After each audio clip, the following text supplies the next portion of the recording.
Okay, we're on YouTube. We're going to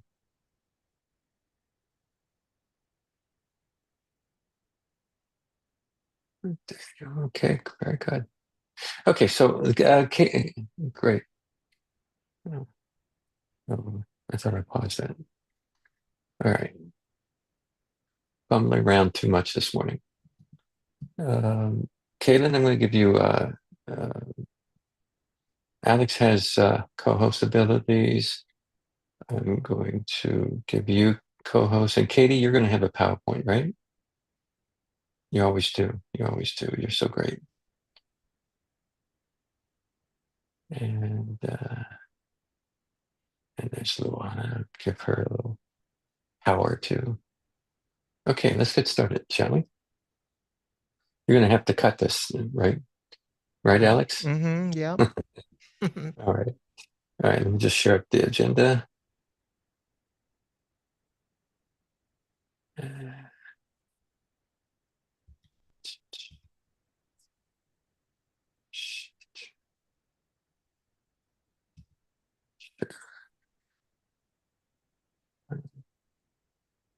Alrighty. Everybody seeing the agenda?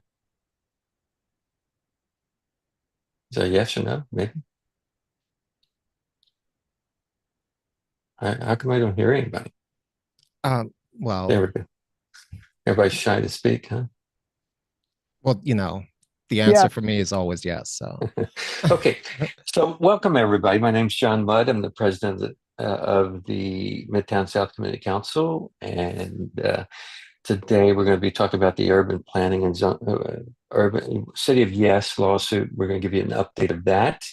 We're going to give you an update of what's happening with the new lawsuit to nullify the ballot questions on the November ballot with Paul Graziano. And Katie's here. She's a tenant advocate extraordinaire, organizer, and public associate for the New Economy Project. She's going to discuss COPA and how to take back control a little bit, right, Katie? And then Kasey, is Kasey here? She should be I saw talking. Kasey. Yes, I'm Okay. here. Hi. Hi, Kasey. Welcome. Appreciate having you. Appreciate you spending some time with us. Some highlights. Let's see. Our purpose, of course, is to gather and share knowledge and ideas and find ways to and find some solutions to the homeless and housing and health crisis. Our homeless and our policy meetings. We haven't been really meeting for the policy meetings. We haven't really latched on to anything that we want to work on right now. We've been really overwhelmed with public housing issues. We're fighting for, to keep the developers from NYCHA, HUD, our politicians from demolishing the public housing. And we've been doing a lot of outreach and looking for lawyers and so forth to help support them. And let's see, and we've closed up our farm. Well, just about. I was up there. I brought down probably the last of our harvest.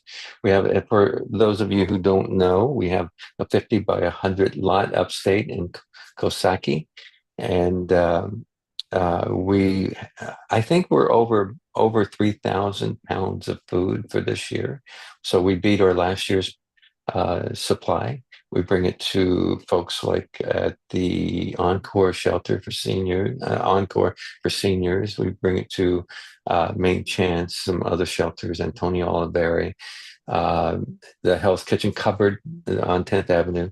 We can pack that thing and go by in about a half an hour, and it'll be all gone. That's how much.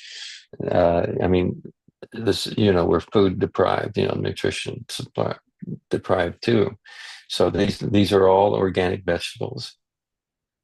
And I was up there this weekend, and we're going to kind of shut it down for the season. Let's see, Chelsea Public Defense Fund. If you click this, if you go to the agenda and you click that, you're welcome to donate. to the cause. Len, you want to speak a little bit about that? Um, well, I don't know. We're trying to raise as much money as we can. We have two lawyers that we are working with at this point and potentially may have another. We set our sights on raising $75,000, and I think my last look was we were at about 27,000. Although we have raised an additional $15,000 from a matching grant, and I think we're now moving to a higher level of fundraising where we're going to be addressing specific donors to ask them if they will help us reach our goal, because we have potential appeals that are going to cost additional money, and we may have continuing costs for attorneys who are representing tenants who are facing relocation and displacement as a result of this possible demolition. So that's really just in terms of the GoFundMe, that's a short kind of thumbnail of where we're at. That's nice. Can I just Nice. chime in? We have Sure. actually a really exciting fundraising opportunity right now, a dollar for dollar match until October 15th, when one of the causes of action will be in court. And so please donate. And it really goes a long way towards, I mean, we're trying on every front, and the legal front is one of the most important fronts. Okay, Great. nice. Anybody else have anything to add? Can the specific person get some love who's doing the dollar for dollar matching, or should we not say her name? Well, she chose to be anonymous. Oh, Yeah. okay. So All we'll right. give anonymous a lot of You, love. you know, she's a she, her, though, because I said she. Oh, yeah. Uh, Okay. Go ahead. Can I do the announcement for Maya Chatreat, the New York landlord? Oh, yeah, that'd be good. Yeah, this would be a good time. Go right ahead. Okay, I'll just do some reading from Cranes. So Maya Chatreat, a major New York landlord, has been charged by the Manhattan DA for failing to adequately maintain two Chelsea rental apartments in the hopes that the residents would leave. So it says here, as alleged, Maya Chatreat waged a campaign of harassment against two rent-regulated tenants in their 70s in the hopes they would move out and the building could be sold. So this address, 117 West 26, is practically empty with two holdouts. They're seniors in their 70s, and one of the charges is two felony counts of tenant harassment. I didn't know that was a thing. Aggravated harassment, but felony, yeah, I say lock them up. You know how I feel about for-profit landlords. I think they're a cancer on society. Katie has heard me say this many times. I give not that I have power, but I extend grace to nonprofit landlords. I realize that they're kind of different. But for this for-profit landlord, Maya Chatreat, and his empire, I say lock them up. Thank you. Sounds good to me. How's everybody else feel? Okay, so Communities Together. If for those who weren't there, we had lots of different bands, lots of different speakers. We have, if you go to our agenda item, there's some video clips. I haven't quite organized them quite perfectly, but you can see the video clips of what's happened and some pictures, of course.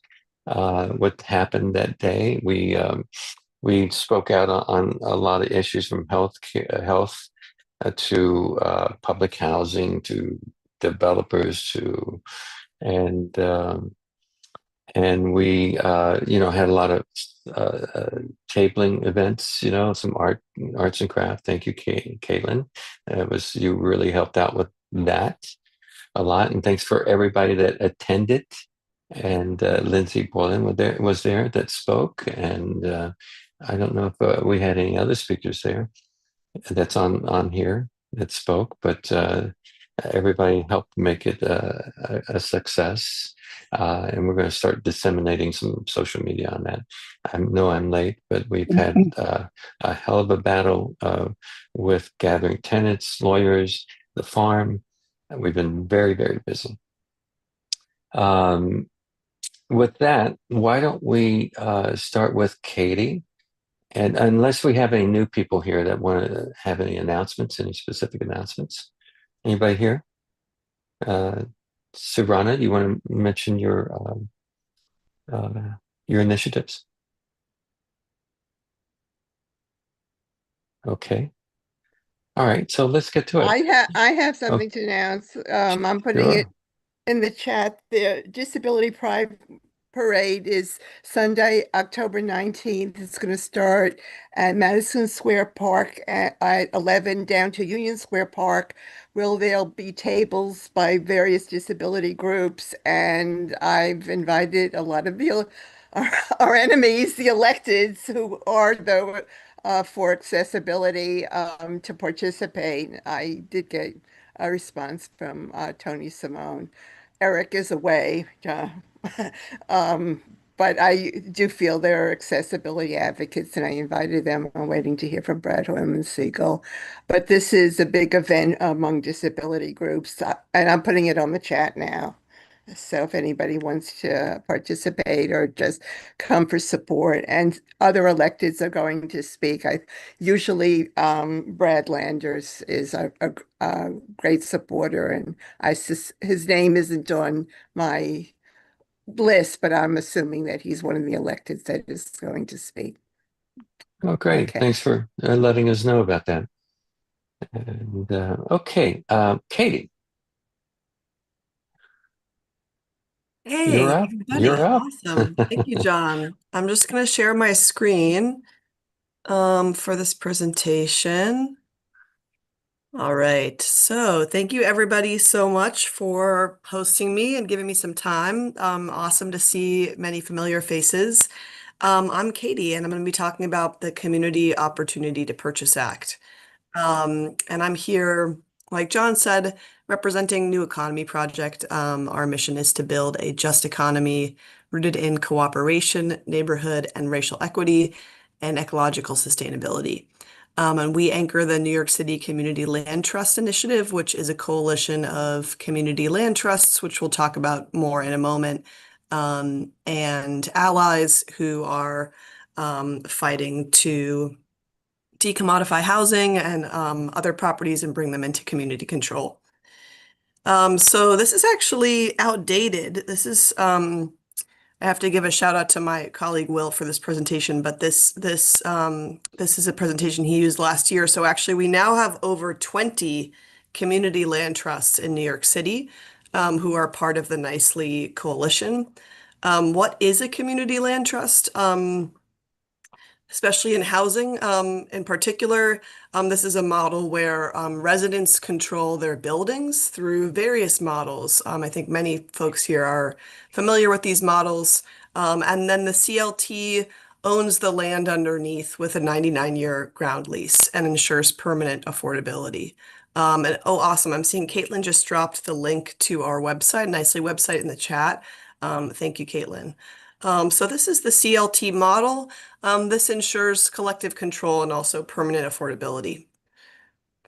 How do CLTs work? The quick and dirty, so they're democratically governed.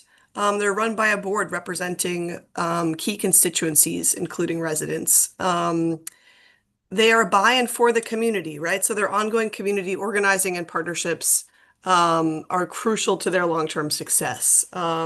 And we have a lot of CLTs in New York City that are developing deep membership models, doing tenant organizing, and partnering in coalitions with other local institutions. And then, yeah, the CLT is a flexible model, so it supports many different uses, right? We're not just fighting for decommodified housing. We've got amazing CLTs working on campaigns to create new green space, to create community health centers. So this is a model that can be used for a variety of different projects. Why is this important? I really think this room needs no no primer on this, but yeah, look at this amazing corporate acquisition of 3+ unit buildings from 2013 versus 2014. So we know that corporate landlords and speculators have been trying to buy up our city, and we are fighting partially through the CLTs to say no, this is a city for New Yorkers. This is Wow. a place where we deserve to stay and thrive. Jesus So we are Christ. fighting together in this coalition for the Community Land Act, which is a package of bills at the city level. And the one we're going to be talking about today is the Community Opportunity to Purchase Act. But if you're interested in any of these other projects, I actually work mostly on the state campaign for the Tenant Opportunity to Purchase Act, which is the state version of COPA. If you're interested in any of these, feel free to reach out to me after the call and happy to talk to you about the other bills in the package. But what is COPA? So COPA is aimed at stabilizing and preserving. I'm sorry, guys, I'm just getting these notifications about people joining. Hold on. Okay. So COPA. So what does COPA do? So it stabilizes and preserves affordable housing, expands community and tenant ownership. This is a policy that's proven to work well. It's preserved already tens of thousands of affordable homes in San Francisco and Washington, D.C. And we have a strong advantage here in New York City. For COPA, we have a robust nonprofit housing sector. And so COPA would allow tenant organizations and CLTs to leverage this incredible nonprofit housing field that we have to acquire and decommodify housing. So how would COPA work? So COPA, this is the COPA process simplified here, but essentially what would happen under the COPA legislation is that when a landlord decides to sell, they would have to give their notice of intention to the city. And then the city would open up the sale to qualified nonprofits who would be allowed to make an offer for the building. If the landlord accepts, I'm sorry, guys, hold on. This notification keeps popping up and I'm not sure how to get it to, here we go. Okay. So if a landlord accepts, the landlord can accept the offer from the tenants or from the nonprofit working with the tenants, or they can seek other market offers. But if they get another offer from a private buyer, the qualified entities, the nonprofits have an opportunity to match that offer. So essentially, COPA inserts into the sales process of private sales opportunity for nonprofits to purchase housing. And it's theoretically possible for nonprofits to do this without the tenants being organized and in touch with the nonprofits, but that would be, it's kind of shocking, I think, if that happened. And so the idea here is that the nonprofits that are making these offers, that are seeking to buy buildings, are doing so because the tenants are organized, maybe by the nonprofit, maybe by a CLT or some other institution, but the tenants are organized. They want this acquisition. They are working with the nonprofit to ensure it. So this is also about tenant acquisition and tenant control.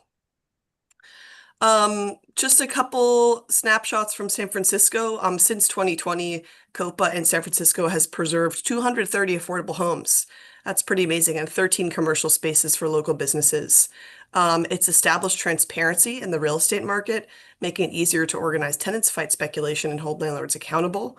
It's built the capacity of nonprofits to provide affordable housing and created a preservation ecosystem without negatively impacting building owners. So this is just a couple photos and shout outs to tenant organizations that are fighting to acquire their buildings or fighting to acquire buildings in their neighborhood. So I think many of you guys know John Lavia. He's with Save 63 Tiffany. They actually just acquired their building in Brooklyn. They were working with Fifth Avenue Committee to acquire their building and make sure that the residents can stay when the tax credit expires. So that's amazing. one of our land trustees, New York CLT. I think many folks also know about them and have heard about them. They purchased a building, 248 Arlington, and are working with the tenants to convert the building to permanently affordable tenant-controlled housing. So this is a helpful photo. Shows you East New York CLT owns the land, and then the tenants own or are soon will be owning their own units.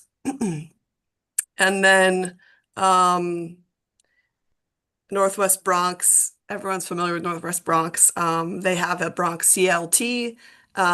They have been working on acquiring property, and similarly to East New York CLT, decommodifying, converting to permanent community control and affordability.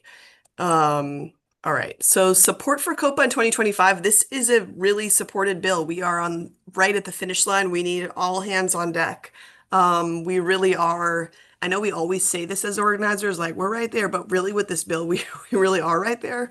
And so really any support that you can throw at this is really meaningful because we're right at the edge. So we're nearly at a veto-proof majority. We've got 32 council members and we need 34. Our top targets are Chris Marte, Linda Lee, Dinowitz, and Lynn Schulman, and of course the speaker, Adrienne Adams. Over 150 community groups have endorsed the Community Land Act and really wide range of organizations. So this is a very strong campaign. We have regular meetings. You're welcome to endorse the bill package and attend them and help us strategize. We're in active negotiations with HPD about the bill language and what all is going to shake out. And so really we need as many community groups as possible saying we need this to pass this year, but also we need, a strong version of this to pass this year that is going to empower any group of tenants that is organized to be able to take over their building. Okay. Oh yeah, and this is just some stats that New Yorkers want social housing, but we know that. Just because we want it doesn't mean we don't got to fight for it. Yeah. Okay, so this is my true purpose in being here because actually I think most of the people on this call are probably know more about COPA than I do. So really what I'm hoping today is that everyone can take 3 minutes right now, and this does truly take 3 minutes, and send an email on behalf of the Community Land Act. So I'm going to drop, or somebody might have, oh, brilliant, Kasey. Amazing, already dropped it in the chat, the link. So please click on that link that's in the chat, or you can type in the URL that's on your screen. And I'm going to show you actually what pops up for you so that, here we go, so that you know what to expect. So it will bring you to this landing page. This email will send to your personal council member and then to the speaker. And you just have to put your name, first and last, your street address, and that part's really important so they know you're a New Yorker and you could vote them out of office if you feel like it. And your email, and then you're welcome to change the text here, but this is a pre-populated email advocating for the Community Land Act.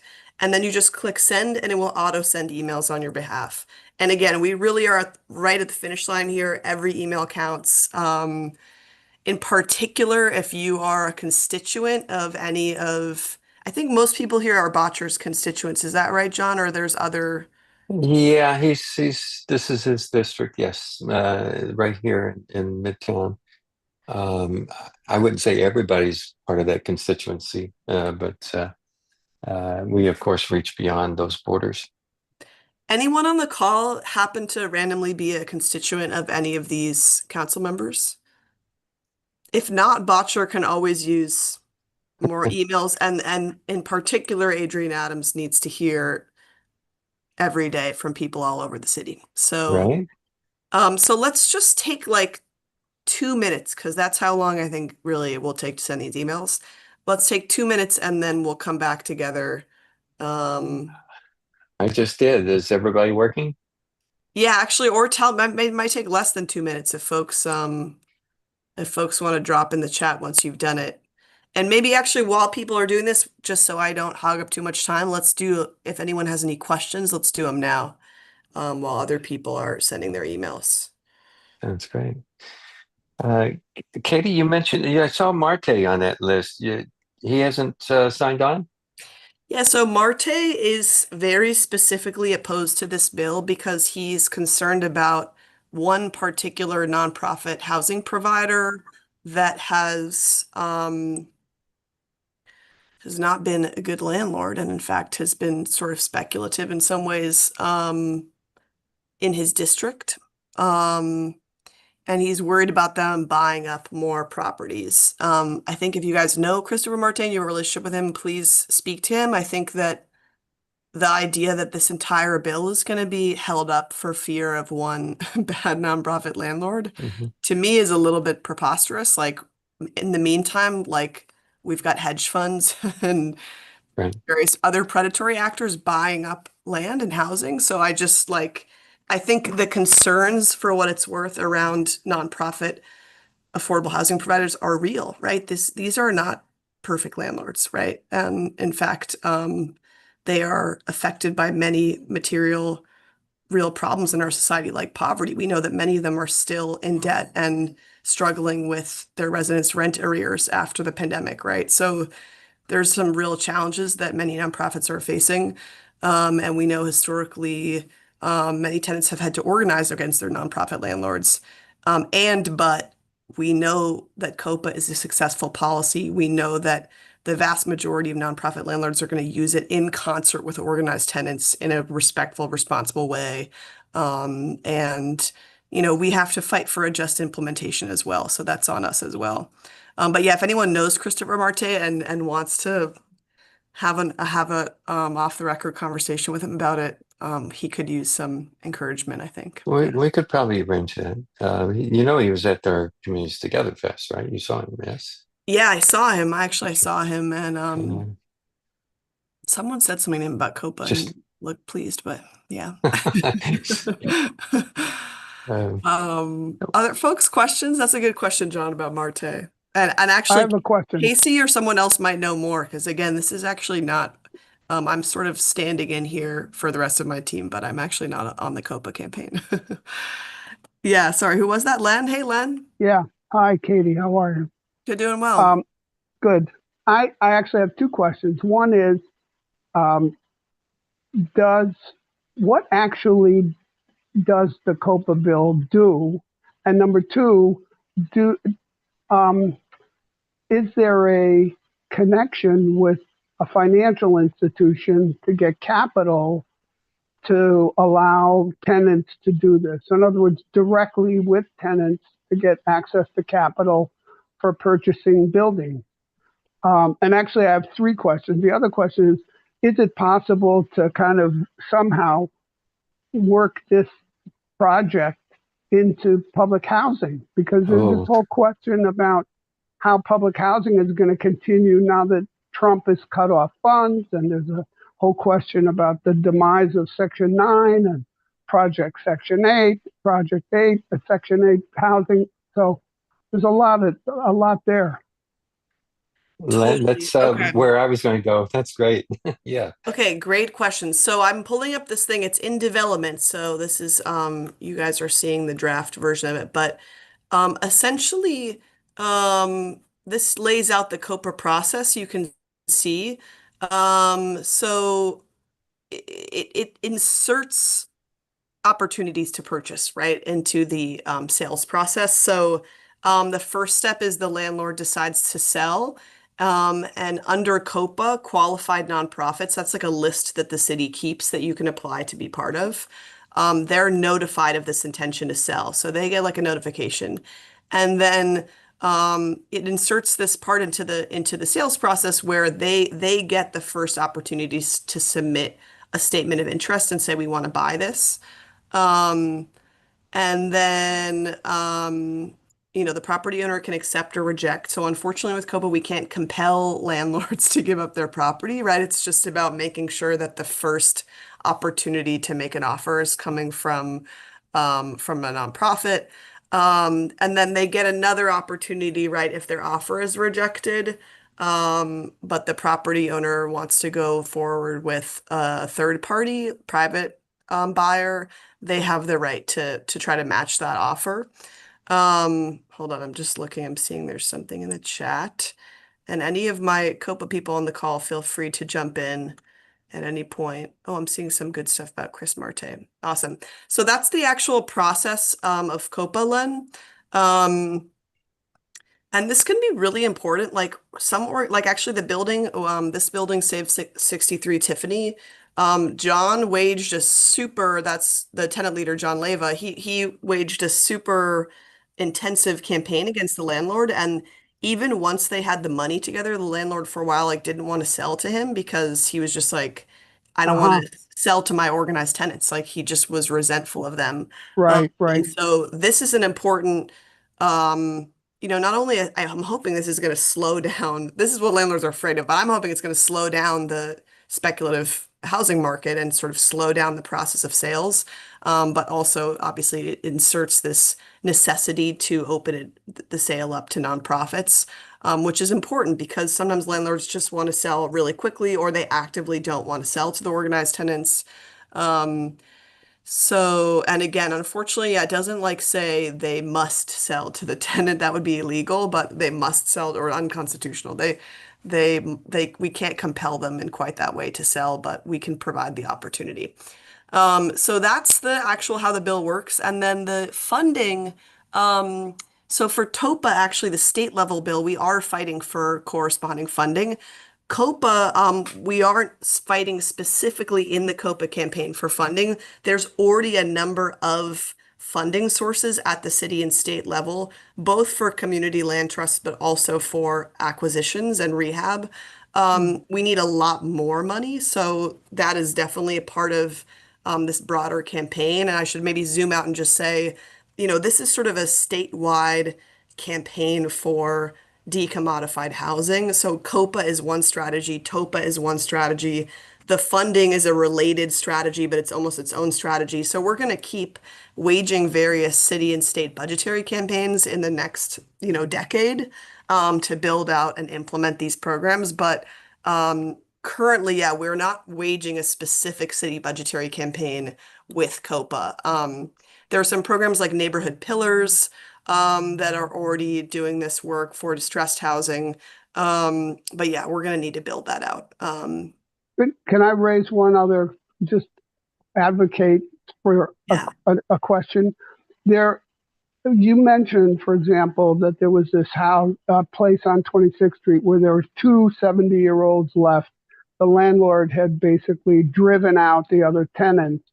I think that there should be a vacancy tax for landlords that engage in that kind of behavior, where they get charged when they drive people out of a building, not as a penalty, but just a vacancy tax that they're emptying their buildings, and it should be like $100 to whatever it is a month. They should be charged $200 a month, $500 a month that they have to pay when they are in the process of driving people out of their buildings and creating vacancies when we have a homeless crisis. Anyway, that's my 2 cents. I'm with you fully, Len. I mean, I think the warehousing and the sitting on affordable apartments is criminal and like needs to be there need to be mechanisms to compel Yeah. people not to do that. Right. Yeah, Caitlin? Seeing Caitlin's hand raised. Yes, hi. I wondered because I'm so inspired by your public bank campaign, and if there's ways in which COPA and the financing question that Len asked might, also be relevant to your public bank campaign. Thank you. Thanks Totally. I loved all the visuals. That map just was so horrifying with all the pink. So thank you so much. Yeah, so Caitlin, I wanted to let me see. Hold on, let me stop sharing for a second. I want to send you guys, there's also an amazing CLT map if you like maps that we created this year. Wait, and now I've forgotten your question. Your question is say it one more time. Right, about the public bank, the new Oh, economy. the public bank, of course. Campaign, So, which, yeah, we need it. yeah, so totally. And we talk about them in that way. I mean, COPA realistically is going to pass well before public bank. So public bank though is like we're really trying to sell it actually to Zoran to say that like he needs to find funding mechanisms for his various plans, including decommodifying housing. And we would love to see him fight with us, fight the state to get a public bank for New York City. And for folks quickly that don't know what public bank is, we put our public deposits that we generate from our income, our tax dollars, we put those into private banks, which are, as everybody knows, like totally evil, bad institutions that do things like invest hundreds of millions of dollars into fossil fuels every single year, amongst many other bad things. And so we could actually have a different model where we take our public deposits and we put them into a public bank. And then that public bank invests in CLTs, invests in green rehab, invests in whatever we need in our communities, keeps that money circulating in our communities, and divests it from these completely demonic institutions that we have them in right now. So yeah, it's a great idea. It would work well with our COPA and TOPA, and it's just about building the power to win a public bank. Any other, I feel like I'm missing one of Len's questions. Oh, about public Yes, housing. public housing. Other folks in the call I feel like would know a lot more about this, so I want to open it up. But the thing I've seen around public housing is that there's actually some public housing groups that are trying to turn into community land trusts. And if you're interested in that, I can connect you. The person that I know that's really into that is he's an organizer from Ravenswood. And he comes to our Nicely meetings. I'm happy to connect you guys. That Absolutely. would be great. That would be Yeah, great. okay. Let me make a note to do that. Len, can you drop, just because I have a new email, can you drop your email in the chat? Sure. Or maybe I can just connect him to John. Hold on. But I Yeah, don't that'd be know super. if anybody else who's campaigning for COPA has thoughts on this on the call. I just I don't know that much about the connections to public housing, but I think it's a really wonderful question, and I'll also ask our team, and I can follow up more after the call. Katie, Alex, my clock says 10:12, just so you know. Are we Okay. We're at time? Okay. No, I'm saying for you because you have to hop off at a certain I have to time. hop up at 10:30, but I also don't want to take up, I know that we've some amazing other presenters on the call. So Well, can I ask a fast question about the 120 days? So within the 120 days, what's stopping the landlord from creating like a fake private buyer, interested buyer that's completely fake? I mean, what's stopping that from being into the mix? The third phase of the 4-phase slide that you had up before. And this was kind of like John Leva had asked that, and I can't get it out of my mind now. Like, what's stopping a landlord from saying, okay, this entity is interested, and now that the 120 days is over, I'm not accepting your offer, nonprofit. Now you have to match this fake interested buyer. I need to look at the bill language. TOPA, there's like a part of the bill that says if the landlord or a private buyer wants some is offering some totally crazy number for the building, that you can actually do an appraisal to get like a number that is that everyone can work with. So I don't know if that's in COPA though. I have to see. I don't know if anybody else knows. I'm assuming we put an appraisal thing in there. Let me follow up with you about that question, Alex. I saw a hand from Renee and yeah, maybe Renee. Maybe Renee has jumped thought in about front. that. Sorry, Renee. Renee?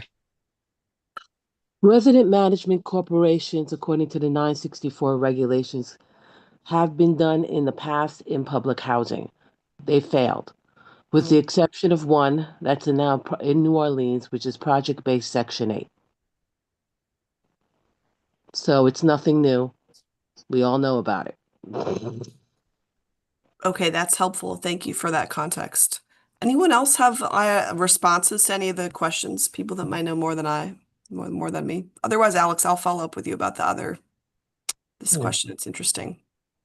Did everybody go online and Yeah, don't use forget to that send your tool? emails. Did everyone? Yep. Okay. I see a thumbs up on that. Thank you so much, Katie. I'm Yes. always we're an endorser, correct?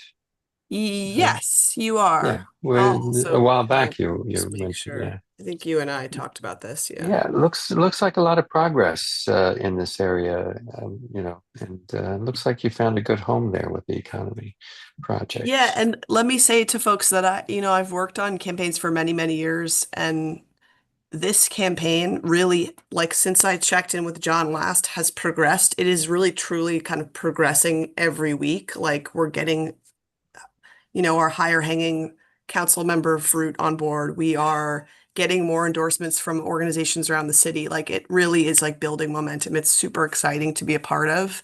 And it's not too late to join and help us get it over the finish line. Like this is the time to get active. This is the time to become a COPA expert. So yeah, I'm gonna drop my email in the chat.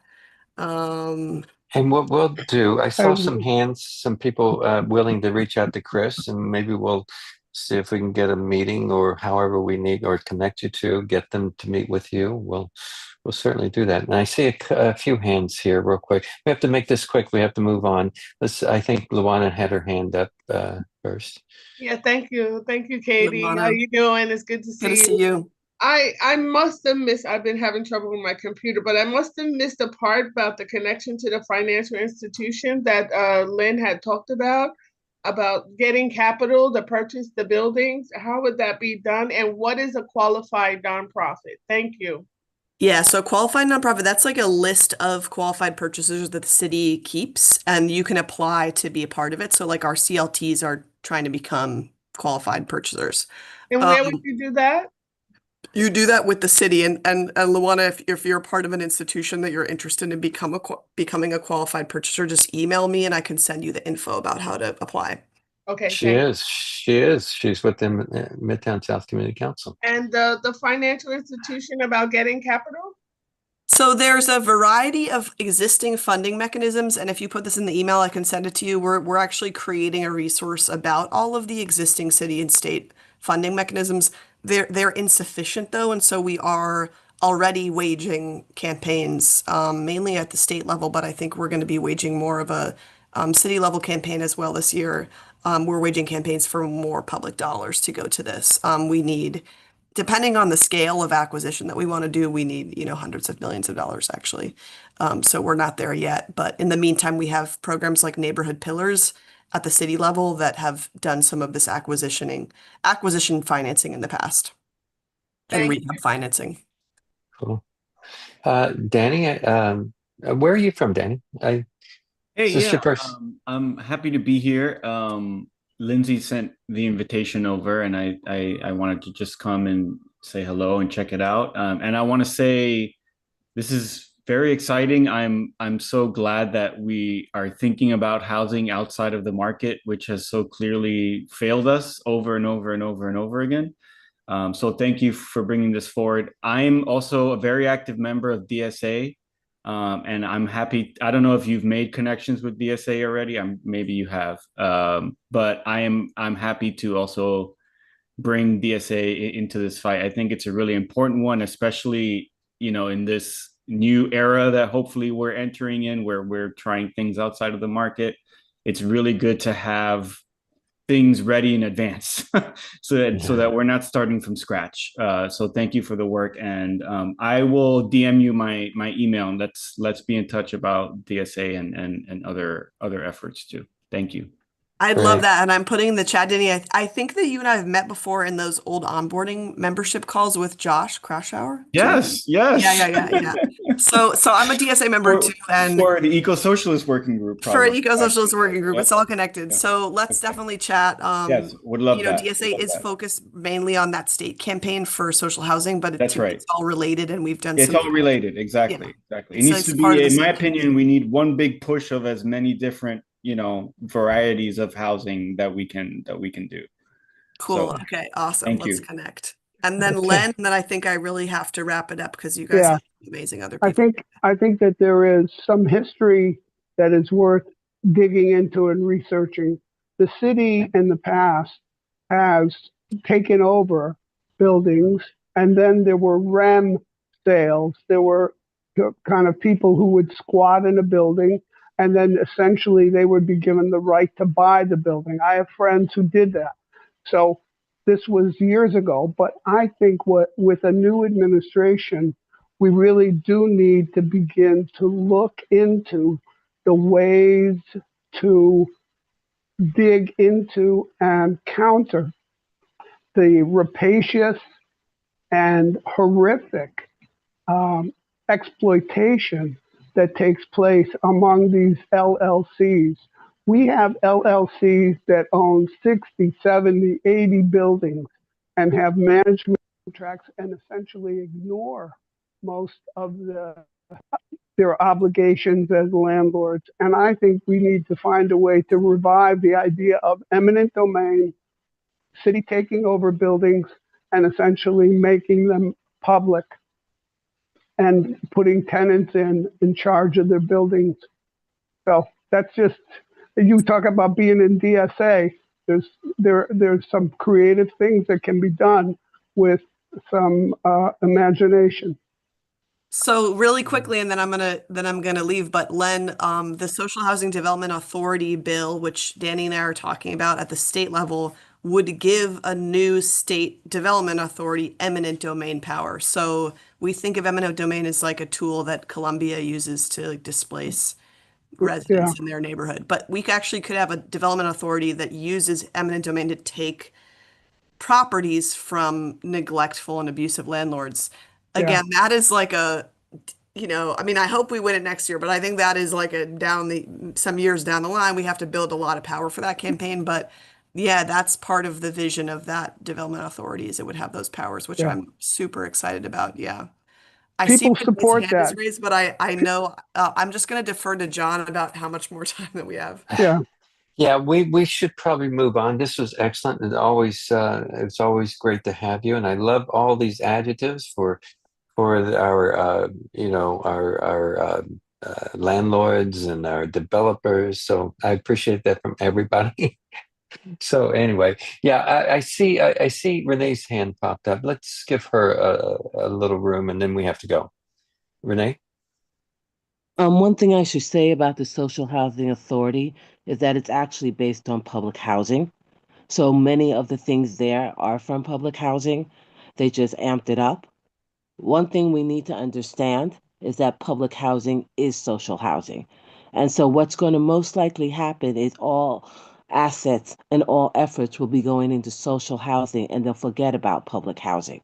So there's going to be like a dichotomy between the two, and there's going to have to be a balance. Public housing from the state level has been basically thrown away at this point. So they'll put the efforts there. So instead, we should think about how to work within both. So Excellent. just so, yeah, that Yeah, thank you also, so everyone much. falls in love Yeah. with that, but nobody ever mentions that. And that Yeah, needs No, to be. yeah. we've talked about that before, and that's an excellent point. And Katie, you and I talked about how way back when we wanted to connect with the public housing when you were right to council Yeah, and for what it's worth, I think this is like a major Achilles heel of our housing movement and our tenant movement in New York City is like um we've not included or built enough the leadership of people in public housing to be not just contributing to this vision around social housing, but leading it. And I'm with you fully, Renee. And yeah, I think it's something we need to work towards. And I think this space, actually, MSCC is a great place to start doing this kind of just Right. solidarity work because public housing residents are tenants, and there's no reason that this population should be sort of siloed within our movement, and that is functionally how it's been. So I want to just acknowledge that that's really true, and it's something for us to work towards. And they after the seniors, the two buildings, the senior buildings, they think that's the weakest link, and they're actually 30-day notice. They sent 30-day notices out to those folks. And that's where we're fighting tooth and nail to protect those buildings and those tenants. And it's a shame because they are elderly and some of them will not live through the displacement. Anyway, with that, thank you so much, Katy. And you're always welcome. And Can I leave Katy with one final thought? You don't have to respond, Katy, but Sam Stein said that the biggest challenge a community land trust has is acquiring the land, and therefore we would love to see everybody in the Nicely Coalition fight side by side to stop this land grab that's going on. That's it. Yeah, definitely. Good point, Alex. Thank you so much, Katy, and we'll speak soon. All right, Kasey, I think you're following Katy. Yeah. Good. It's still morning, so good morning, everyone, and thank you, Katy. Good morning. My name is Kasey. I'm going to share a couple of slides. They're not going to be as pretty as Katy's, but at least it will have what I'm saying on the screen for folks to follow along. I just sent a request to you, John. Okay, let me just get you sharing capabilities. Let me find your name. Kasey, here we go. Make co-host, and you are there. Perfect. So while I am getting my slides set up, there they go. My name is Kasey McNaughton. I am the Director of Organizing with the Youth Alliance for Housing, lovingly known as YAH for short. YAH, or the Youth Alliance for Housing, we are a collective of young people fighting to radically transform the housing system in New York and the country. While youth typically aren't the head of household or handling the legal aspects of housing, we believe that we are tenants too. We define a tenant as anyone who does not have complete control over their housing. At YAH, we envision a world where housing is decommodified, homelessness does not exist, and every single person is guaranteed a safe, quality, and permanently affordable home. We also believe that those closest to the issues are closest to the solutions and are experts in their experiences.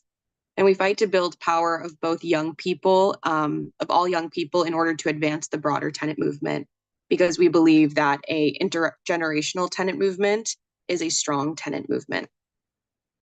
Some of the things that we deeply believe in are that no social movement in the history of the world has won without young people's involvement, and that tenants, anyone who does not have control over their housing, when organized with one another, can change the very fabric of our housing system and culture as it relates to our communities.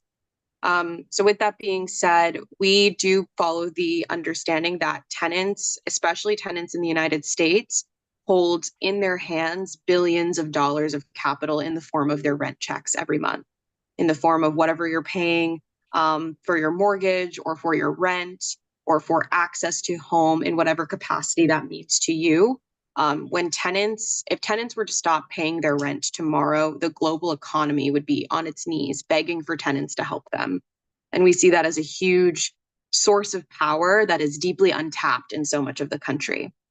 At YAH, the work that we're involved in is what Katy talked about, COPA, the Community Opportunity to Purchase Act. We see COPA as a way for people who grew up in New York to be able to stay in New York, and for young people in New York to be able to live on their own eventually in New York. I know so many young people who are like, I'm going to be living with my mom and dad for a while, which is great. We love our parents, but we would like a space of our own in some capacity. We also see COPA as a way to remove housing from the deeply speculative market that New York City exists in. Many of us here probably know that New York is run by the financial, insurance, and real estate industry, lovingly known as the FIRE industry. And so we're happy to support it. And we go out and lobby at every stated meeting for COPA the past couple of months with a bunch of other youth organizers from the Young Democratic Socialists of America, from Fridays for Future, from Equal Planet, and a couple of other organizations like New York Transgender Advocacy Group, to force politicians to see why COPA is such a youth issue as well as just a general New York issue. We also are involved in the Student Tenant Rights Campaign. This is a campaign of our own creation. It's focused right now on building really robust tenant unions at some of the largest property owners and most violent slumlords in our country, the university systems. Right now, we're building, we have 4 tenant unions at SUNY Stony Brook, SUNY Albany, SUNY Purchase, and the University of Vermont, because technically we are a national org. And the reason why is because we saw so many students being evicted for political involvement over the years, and being evicted in a way that was extremely violent. Students would be arrested on campus. Then a no contact order was given from the university to that student.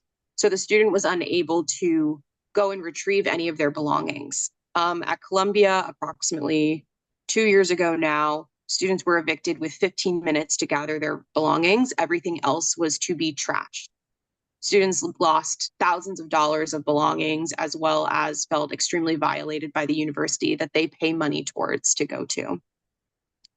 So this student tenant rights campaign is asking the bigger question of, if students pay money to someone to live in the dorm and have a contract establishing a tenant-landlord agreement, why are they not offered lease agreements, and why are they not offered tenant protections given to other New Yorkers? Now, with good cause in effect, which for folks who don't know, good cause was a bill won by groups like Housing Justice for All and the New Economy Project, who signed on to it, to say that your evictions have to be with good cause. You can't just be thrown out during winter because they want to clean the building. And students are forced to leave their buildings in summer and winter, no matter what. And a lot of the students that we see and a lot of the young people that we meet are unfortunately unable to return home due to violence in the home or due to being unsafe in the home. Thank you, Alex, for dropping that. I am monitoring the chat lightly, so if there are any big questions, we'll answer them at the end. So the Student Tenant Rights Campaign is fighting for lease agreements in all SUNY student dorming and all university-owned housing, because without that lease, there are so many violations that happen on a day-to-day basis, and some really disgusting living conditions that we see university students living in, such as black mold, bats, inaccessible buildings where wheelchair users are forced to figure out how to get into their dorm when the elevators break, utilizing maybe the help of their friends to get them up staircases.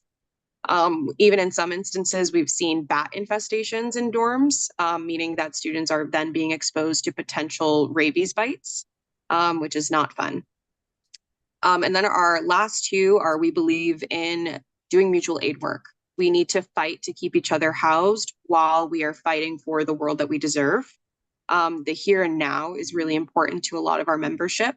So we actually have a recurring donation software at that tiny URL link, where your donation recurring every month, whether it's $1 or $100, is redistributed to someone who is facing maybe eviction or someone who cannot support themselves with food at the moment. We specifically target Black women and femmes and non-binary people living in New York City who are 25 years and younger, as that is a group of people that we know kind of fall through the cracks in terms of our social safety nets. And then we also are fighting for a rent freeze in our organization alongside Housing Justice for All. But we are some of the folks that say a rent freeze is good right now, but the rent is already too high. And so many of us deserve rent rollbacks. These are just some pillars of our work, and we fight tirelessly every day to keep everything together.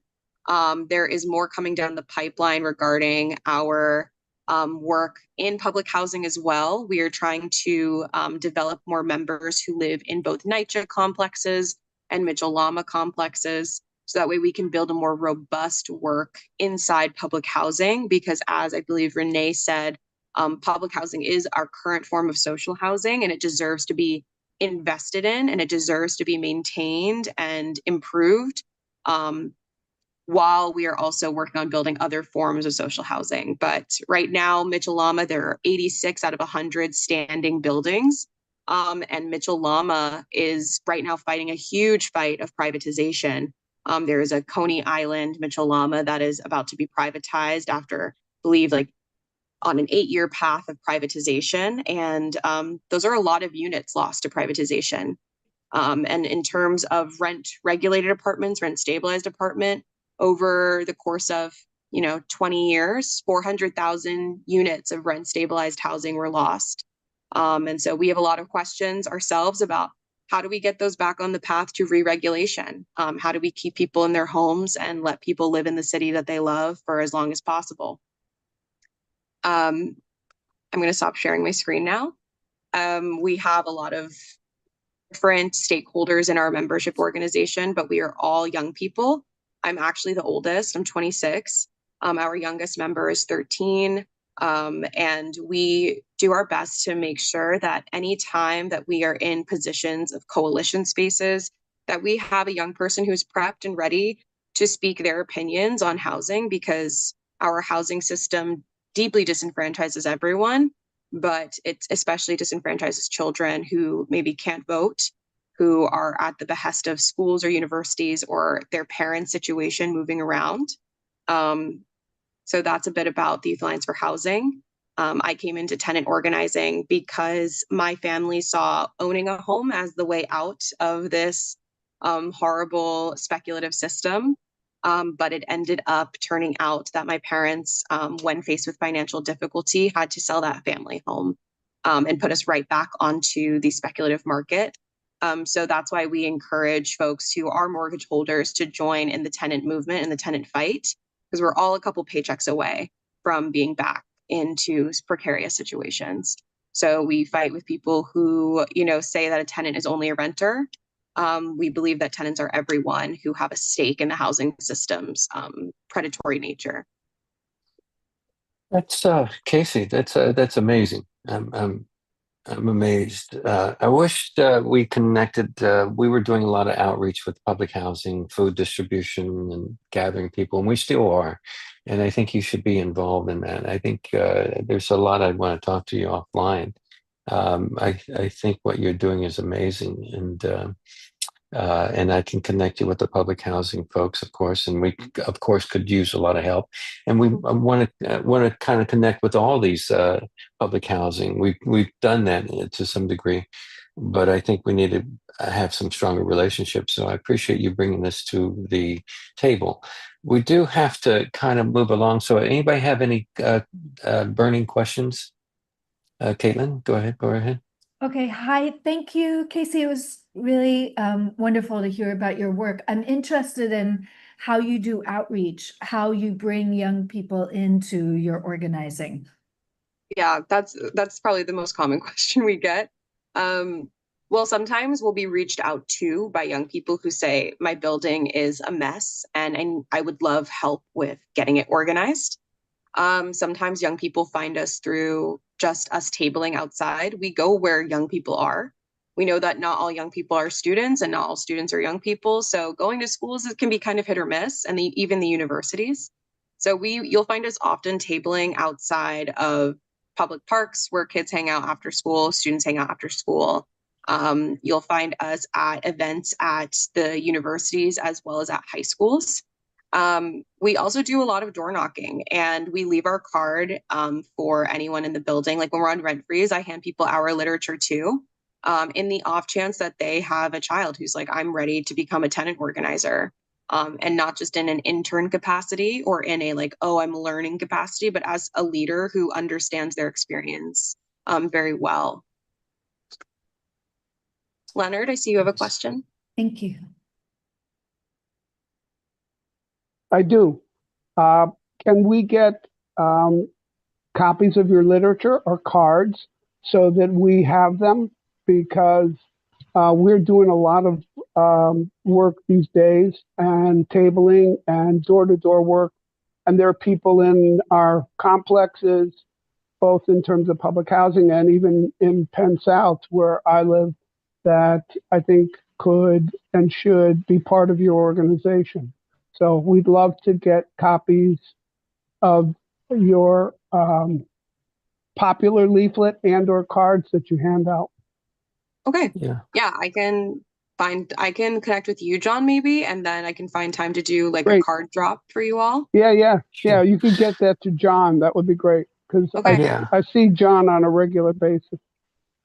And what we could do, we're doing a lot of actions too, and we want to connect with the youth. And Caitlin has is received a grant.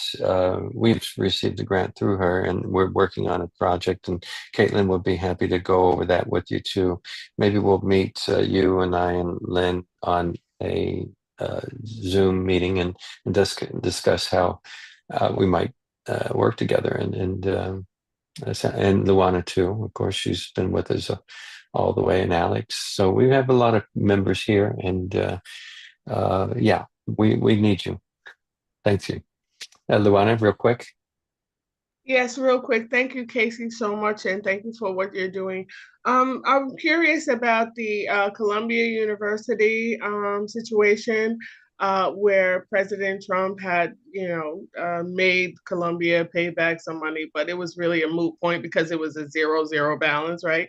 But what effects did that his position have on the students at Columbia and their evictions and their, residencies? And also, Columbia has a lot of property around New York City and now infiltrating like Upper Manhattan and Harlem.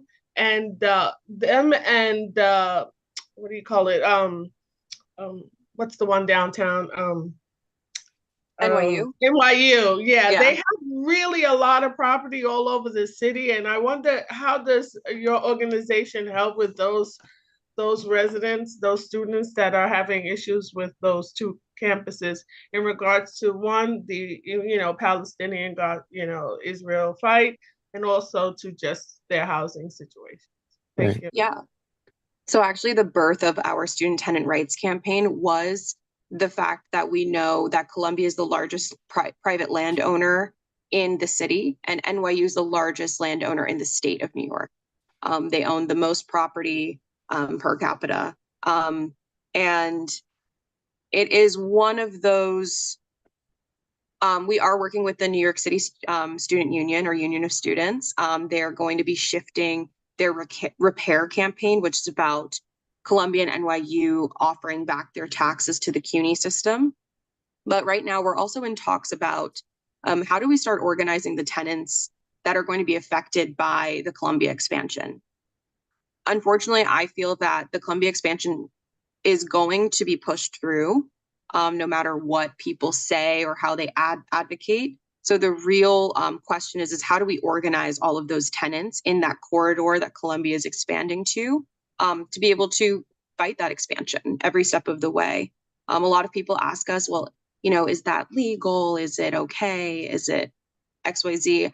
I think like the billionaires don't care what is legal. And I think that tenants should do the same. I think that we get questions a lot about like what is a rent strike legal? I don't care if a rent strike is legal. If your landlord isn't repairing the building and this is the last escalation you have before you get evicted, then that's what has to happen.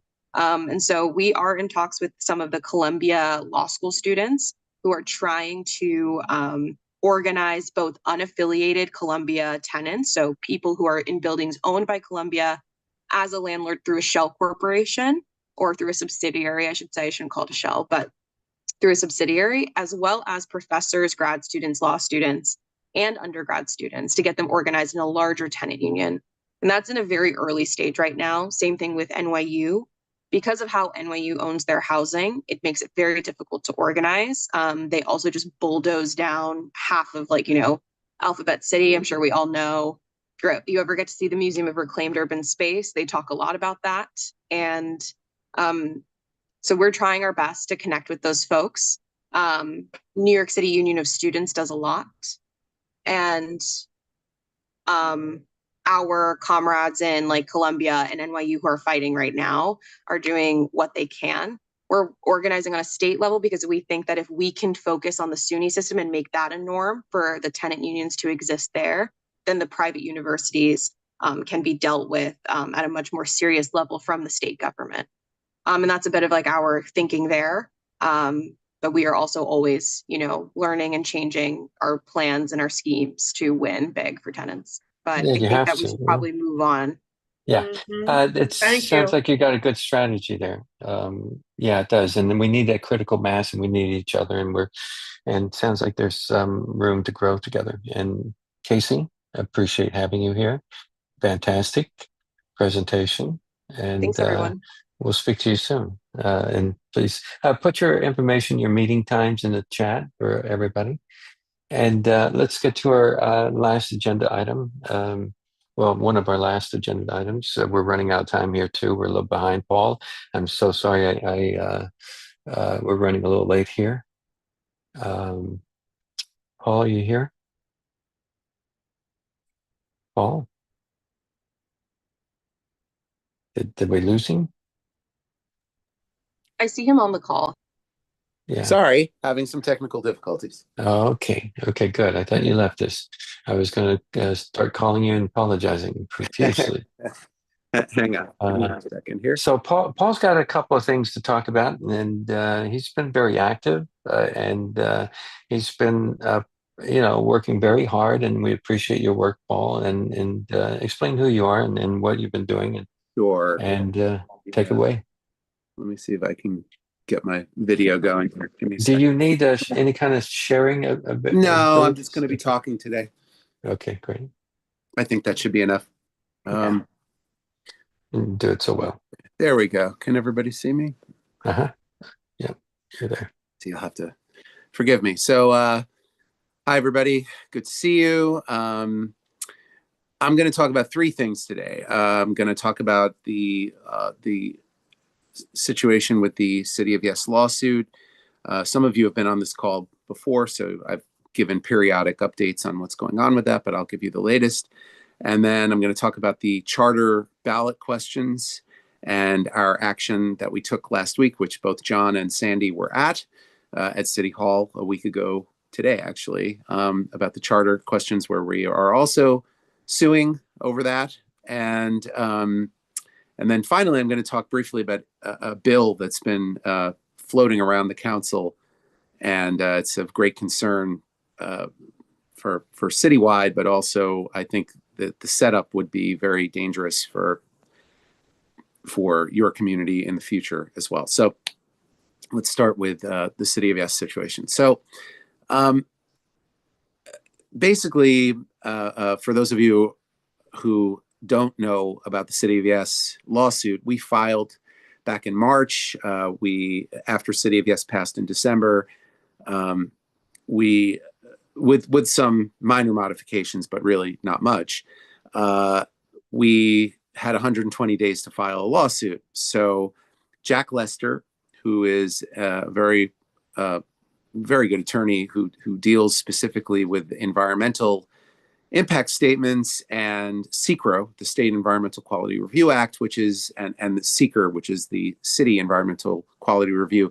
These are the things that guide development in the state. And our contention, again, probably most of you know about this already, but is that the SECRA was not done correctly. It was the environmental impact statement that was done by the city was a joke. It was junk, absolute junk. I think everybody understands that City of Yes isn't creating affordable housing. It's just a love letter to developers and for market rate and luxury housing. And it's going to displace more people. It's going to really impact homeowners in lower density communities where I live in Queens and in other places in the city. It's going to really hurt high density areas because, again, the types of development that's going to be allowed for market and luxury development, this isn't helping anybody except for very well-off people and, of course, the development community. So we went to court challenging the environmental impact statement, which is quite large, and we have a lot of. I don't need to go into all the details. I'm happy to answer questions if anybody has anything specific. Our team was Jack Lester, Larry Marks, who is the former chief administrative judge for the state of New York, and he's the co-counsel. And then myself as an urban planner, I tend to deal with low density stuff. George Janes, some of you have interacted with him probably. He is the other expert urban planner, so he dealt a lot with the high density stuff. And then Walter Mugden, who none of you know, but I do. Walter is the former head lead attorney for the EPA who retired about 2 years ago. He was the lead attorney for, I believe, 47 years. Really, really smart guy. And so he focused a lot on the infrastructure, lack of infrastructure issues, or what we call mitigation that's included. So one of our main contentions is not only is that, is this thing going to generate enormous amounts of development, but basically the city purposely undercounted and lowballed everything so that they could say, oh, this isn't going to affect anything, right? None of this development is going to affect anything. Nothing's going to happen. It's everything, nothing to see here, folks. And even in the areas where there is mitigation necessary, even identified by the city, they basically said, oh, but we don't have to do that. So Midtown South is one of the plaintiffs. Sandy is also plaintiff. We have 121 plaintiffs for this case, which includes individuals, property owners, tenants, citywide groups, neighborhood groups, low density neighborhoods, high density neighborhoods, far right Republicans, far left Democrats and socialists. I mean, it's pretty wide ranging, and for good reason, because this is a very universal, disastrous situation for the city. So we finally had our day in court on July 16th, and John was there. I believe Sandy also was there. We had about 100 people who turned out. That we filed in Staten Island because part of the reason is that a lot of the judges in places like Manhattan or Brooklyn wouldn't understand some of the arguments that we were talking about, because again, we talked about low density issues and high density issues. And a lot of judges would say, well, who cares if, the zoning changed and now they can build on something 5 feet narrower than they could before. These are, I don't want to say esoteric arguments, but they're very fine arguments. And people who live for the low density arguments, people who live, or judges who represent areas that are low density, understand low density. The judges in high density areas don't. So we chose Staten Island. We had about 100 people show up. There were so many people who showed up. And again, John and Sandy can attest to this, that the judge opened up a second courtroom in another courthouse 2 blocks away, which was pretty amazing, and set up a video remote feed in that. We had about 80 to 85% of the people who were there were people in opposition. They were our people. And she was extremely deferential to the public, which was fantastic. She actually said, this is the public's, it's a public lawsuit. This is the public's courthouse, and I'm going to wait until everybody gets here. And she was great. So, I don't want to bore people with the proceedings, but I will say one of the most interesting things that was said by the city. One thing we can all agree on is that Eric Adams, Mayor Adams, did not do himself a service by being wildly corrupt, because his most competent people all left, right? So we're up against the Corporation Council, which is the legal department that represents the interests of the city. And I would say we're not even up against their B team, we're up against their C team, which is good for us, okay? And the Assistant Corporation Counsel who represented the city, I believe, is 32 years old. And no shade on being 32 years old, but not very involved. Oh, thank you, Caitlin. Yes, I would agree with that. Caitlin said Jack did an amazing job at the hearing, and I would completely and utterly agree with that. So long story short, the amazing thing that happened was, yes, Jack, I was just getting to that. Jack did a great job in his initial argument. And the city's response was shocking. It was basically a press release. It was a publicity. It was public relations. It wasn't law. And the attorney said something incredible. And that statement was, first of all, let me back up. First of all, the Assistant Corporation Counsel lectured the judge.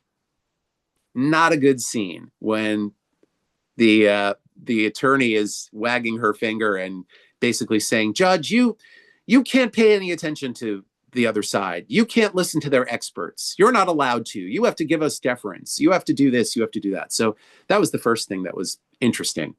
And the second thing that she said was, and I think this is where I think we have a lot of play. She said, Judge, we can't follow environmental law. Now, I want you to understand, this is what she actually said. We can't follow environmental law, and we can't do mitigation because that's going to take away from building housing. Now, again, this argument or tension between developing housing, and again, we don't, the big lie has been from the beginning, we have a housing crisis. We don't have a housing crisis. We have an affordable housing crisis. That's what we have. This idea that we cannot follow environmental laws is just outrageous. It's outrageous. So Jack's response to that was, and I thought it was excellent, Judge, it's not up to the city to decide if they want to follow the law or not. They have to follow the law. They must follow the law. They must follow the state law. Now, we've seen in California that Gavin Newsom and the legislature just completely blew up their environmental laws. Now, that's possible. That could happen at the legislature, and the governor could do that in the future. But the law today says if you're going to do this, if you're going to do A, you have to do B.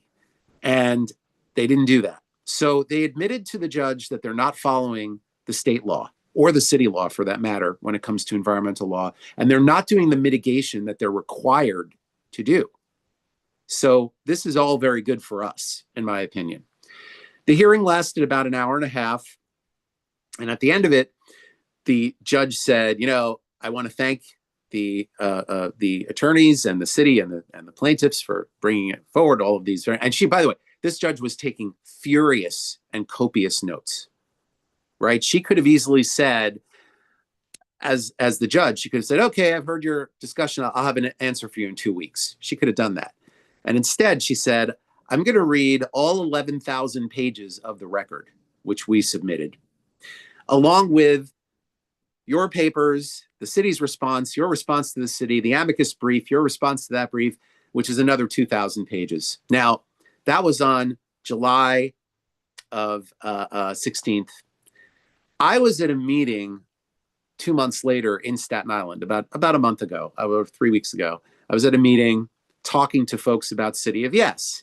And one of the people there said, oh, I know the judge in this case. She's a friend of mine. I said, oh, wow. And I asked her, how's it going?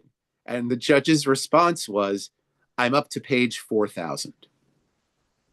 So I really appreciate that this judge is taking this very seriously. She's doing her due diligence, and we don't expect to be going back to court until next year sometime. Now, that's the upside. The downside is that Adams and this administration are furiously giving out permits under the City of Yes. And a lot of damage is going to be done, even if we win this case. A lot of damage is going to be done before we get to that point. I can also say that, with just taking the politics out of this, we have 3 people in the race for mayor. 2 of those people are in favor of the City of Yes. Andrew Cuomo and Zoran Mamdani. Zoran Mamdani, in fact, and this should tell you everything you need to know, after he won the primary, he put his name on an amicus brief, along with Eric Botcher and 26 other elected officials, extolling the benefits of the City of Yes and how wonderful it is and how it has to stay in place and it cannot be removed.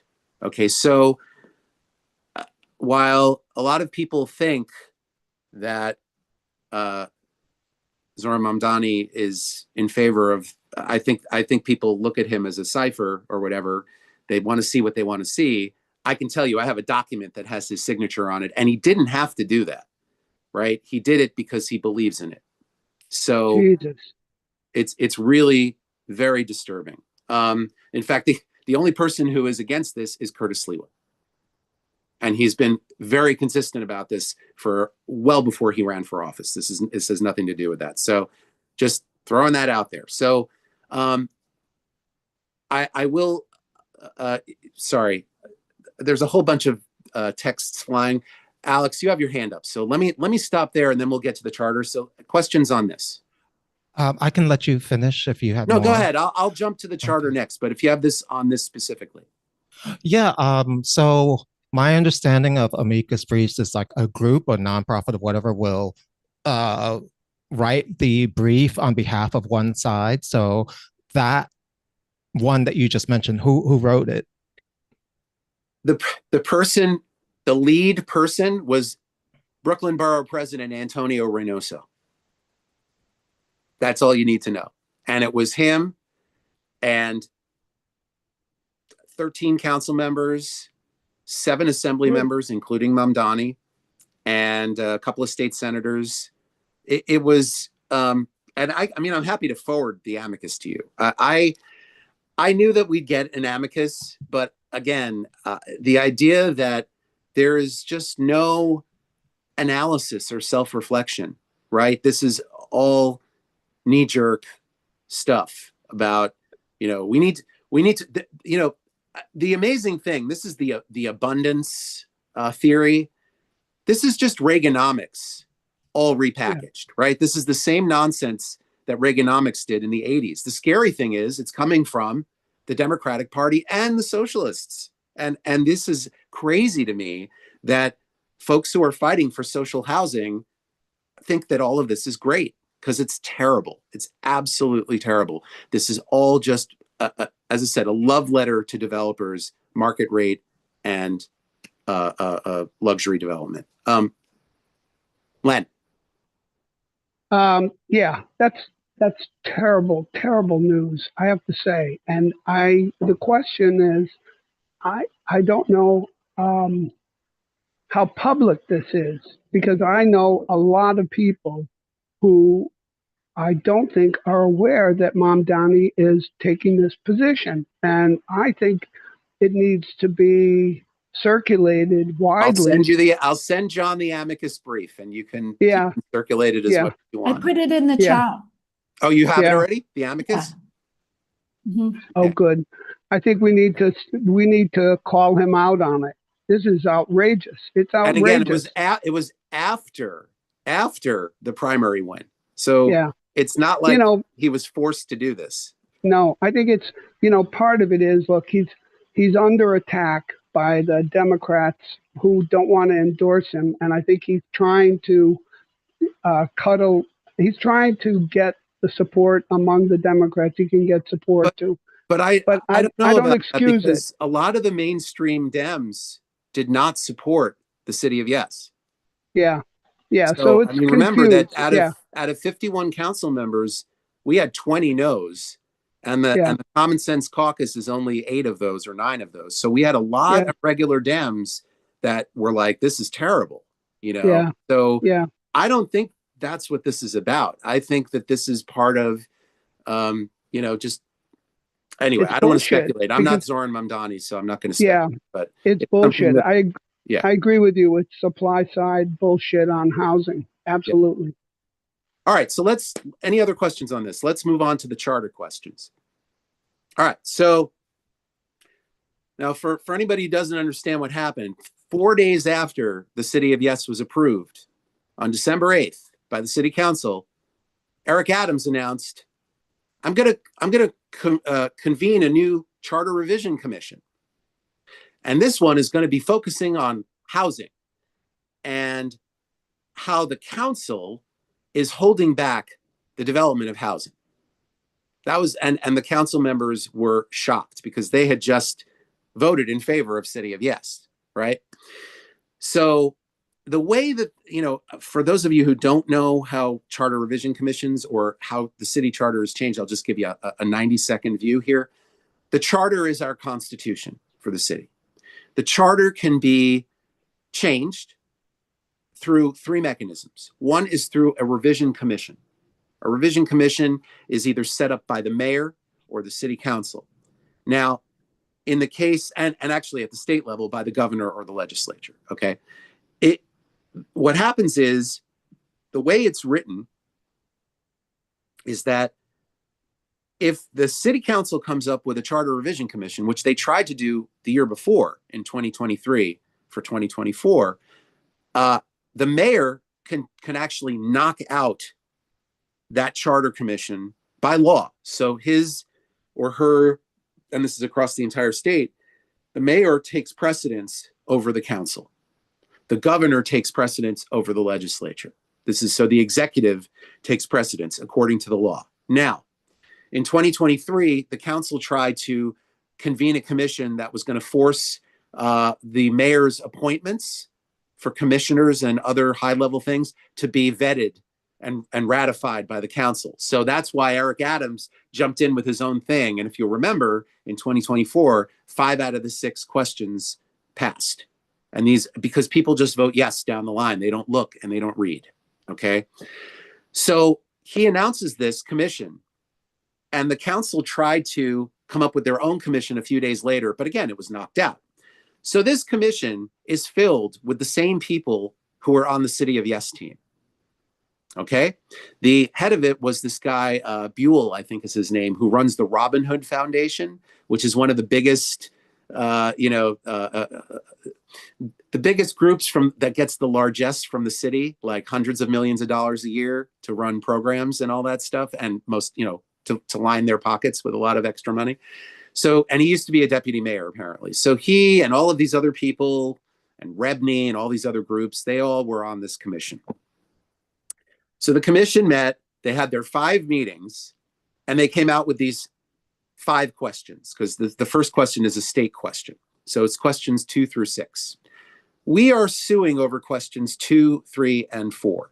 Question 5, I wouldn't vote for it anyway. Question 6 is about moving elections from odd year to even year for the local elections, which I personally I'm totally opposed to, because they want to actually line up our local mayoral and council races with the presidential races, which is nuts because it'll just get lost in the noise, right? I mean, the presidential race, yes, you'll get more turnout, but the local race will be completely enveloped by the presidential and or governor race or whatever it's going to be. So I think it's a terrible idea. That's question 6.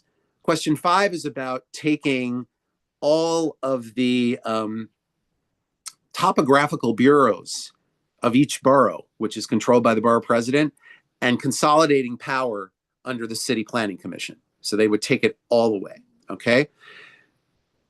Questions 2, 3, and 4 are the City of Yes on steroids, okay? So question 2, for those of you who don't know, is supposedly to create affordable housing around the city. So what it will do is it will basically, the bottom 20% of community boards, so 12 out of 59 community boards, who have generated the least amount of affordable housing will now be targeted for affordable housing at whatever density, low, middle, high density, anywhere. The city council will be removed from the decision making.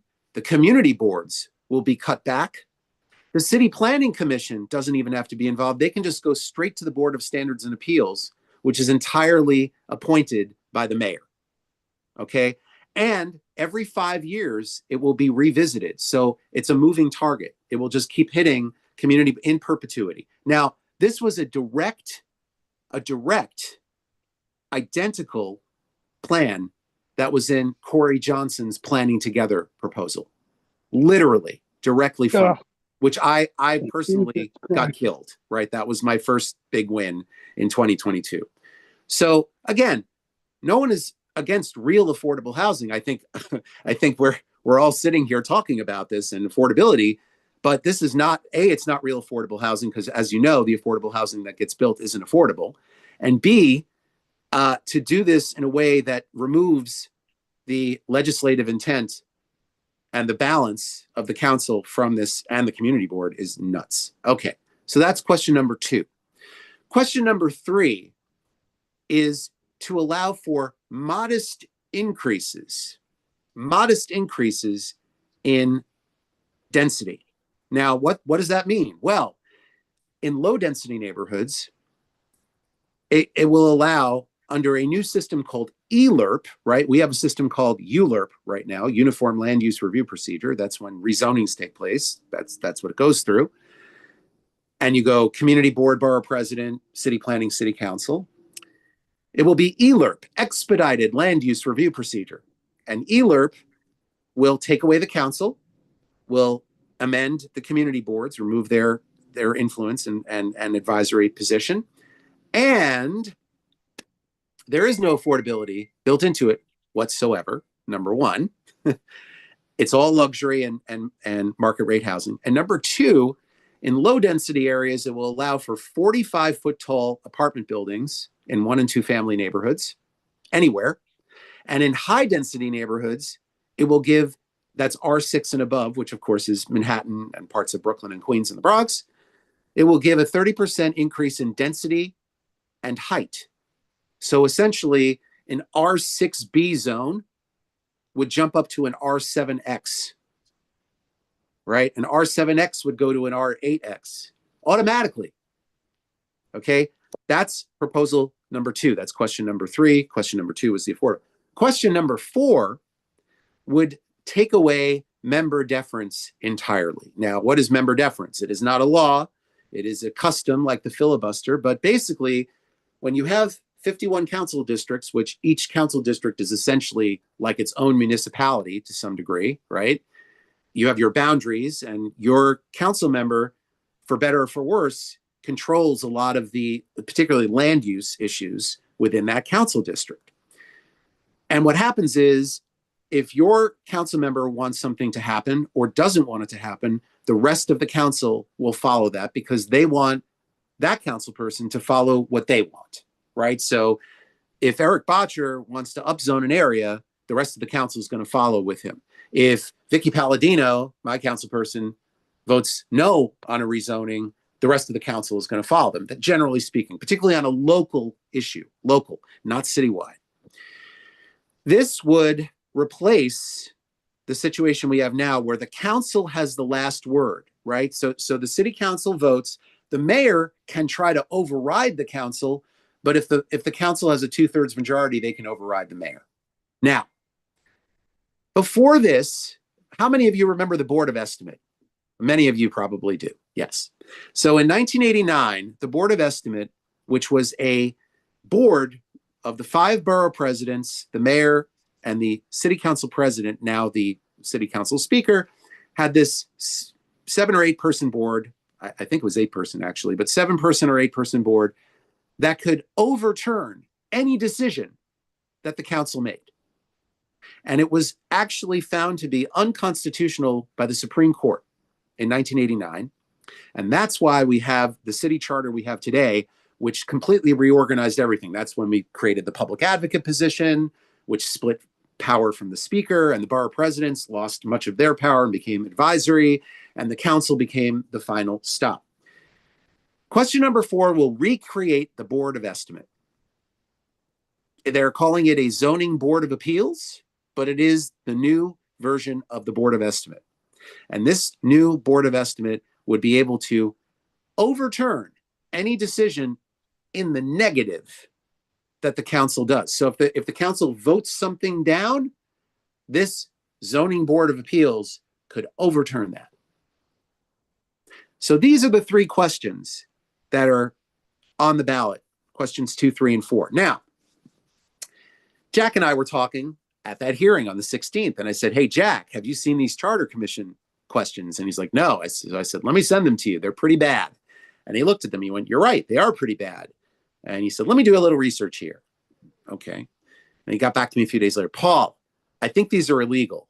Okay. Let me do a little more research. Okay. We go back, and he comes back and says, you know, Paul, I think we can stop this. I said, how? He said, they never filed an environmental impact statement. The Charter Commission never filed an environmental impact statement. I said, you're kidding me. Nope. They never did it. We can go to court. So starting in the early August, We reached out directly to the city council because if you remember, when these charter questions came out, the city council made big fanfare about how terrible they were. They're horrible. They're going to take away, you know, the people closest to the voters, the council members, etc. And so we met directly with the attorneys for the city council. This was August 6th or 7th. I was actually in Poland at the time because my wife is Polish. So we were in Poland. And so it's a 6-hour time difference. We're on the call, myself, Jack, Larry, a bunch of other people, with the top attorneys of the city council, as well as their land use head, Paris, anybody who's interacted with him. And we laid the whole argument out. We said, look, this is a great way for you to just kill this thing because they didn't do what they were supposed to do, right? They didn't do the environmental impact statement. Again, this is SECRA, State Environmental Quality Review Act. Anytime you do any land use actions, you must file an environmental assessment form, then an environmental impact statement. Then that environmental impact statement has to see if there's mitigation involved. Then you have to release that information to the public. Then the public must be given a comment period. So with the City of Yes, our argument in court on City of Yes is, oh, they filed an environmental impact statement, at least for the housing part. They didn't file it for the other two parts, but they did file it for this part, but it's deficient. Actually, it's a piece of garbage. So we're saying it's fraudulent. In this case, there is no EIS, and they can't cure it because once the Charter Revision Commission voted, they can't then come forward and do it again. They can't do it after the fact. They have to do it before the fact because the public has to be given the chance to absorb, read, and comment, officially comment. He said, we can go to court and knock this thing out in a week because they didn't follow procedure, basic procedure. We're not arguing that they can't bring these questions forward. And he said, these questions are horrible. We all understand they're terrible, but we're not arguing that. We're arguing that they violated state law, period. End of story. And the council's attorney's answer was this. Yeah, we're not going to do that. No, we have other ideas. Jack said, what other ideas do you have? Well, we're going to let this process play out because, you know, we want this process to play out and we're going to educate the public about how bad these questions are. And then if we lose and people vote for it, well, then we'll bring it to court. We'll go and sue afterwards. And Jack said, that's insane because if you do it after the vote, any judge is going to say, well, whether or not they follow procedure, the voters have spoken. I'm not going to touch this thing with a 10-foot pole. And they said, well, we have other ideas. So that other idea was 3 weeks ago when they tried to bully the Board of Elections to remove the ballot questions. And it failed and backfired miserably because the Board of Elections is not a deliberative body like the City Planning Commission. The Board of Elections is administrative. So they're given a direction or a directive and they do it. That's why they're on the ballot. So again, this is the top level people who answer directly to Adrienne Adams. Okay? The only people ready to take action on this were the Republicans and conservative Democrats in the Common Sense Caucus. I want to lay this out to you. We reached out to Chris Marte. We reached out to 3 other council members who are relatively independent, not in the leadership of the council, but they're like Chris. Chris's response was, yeah, you know, the council's going to do something. I don't really want to rock the boat. The next day he announced he was running for speaker. Okay. So we just said, okay. Then I hear from 2 council members who I'm friendly with, regular Dems. Well, Paul, the real reason they're not doing this is because there's between 15 and 20 council people who are in favor of the charter changes, including in leadership and including in the DSA and the Progressive Caucus. They want to go through. And you want to know why? Because they don't want to have to be responsive to their voters anymore. Okay? They don't want to be I want that to sink in. They don't want to have the power anymore, so that when these things come up, they can say, oh, we're not involved in that. I'm sorry, I can't do anything about it. And Rafael Salamanca said this a year ago. We don't want it to have another Marjorie Velasquez again. If anybody knows about Marjorie Velasquez in Throgs Neck, she promised that she wouldn't support an upzoning in her community. And 2 days before the vote, she flipped 180 degrees. She supported it. The unions and the speaker said, don't worry, I'll back you up. And that's why Christy Marmorato is the first Republican in 50 years to be elected in the Bronx on that one issue. So there is a movement to destroy democracy in this city, to give the keys to everybody, to the developers, and to take away the voice of the public and the voters. And your council is complicit, or many of the council members are complicit in this. So this is not just Eric Adams. This is people who want to take money. They are looking at the council as one rung up the ladder. So this is the place they go, they get their whatever, and then they move to the next level. And as I said, this is the Progressive Caucus, this is DSA members, and this is people who are very heavily indebted to the developers in the city. So we filed, after another month went by, which I won't get into, finally I said to Jack a few weeks ago, Jack, if we don't file this thing, we're going to be too late. And Jack was going back and forth on it because, to be honest, and I don't blame him, he didn't want to do it for free.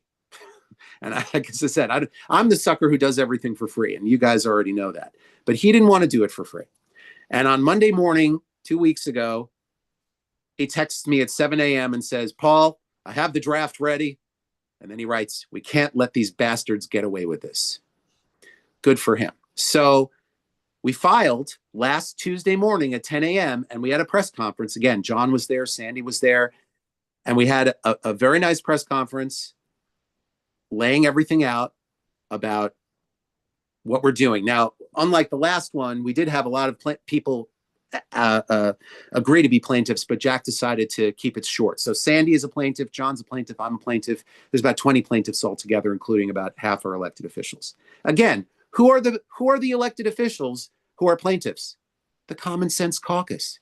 How is it that the regular Democratic Party and the people who supposedly care about social housing and against developers refuse to be plaintiffs on these incredibly important cases that affect the voters and the residents of the city of New York? It's just outrageous. So the Charter Commission lawsuit, actually the City Club is just completed. I just read it while I was listening to this. They just completed a great amicus brief in our favor. John Lobier, who is a legendary lawyer who I've worked with on a number of cases, drafted it, and it will be filed by 5 p.m. today.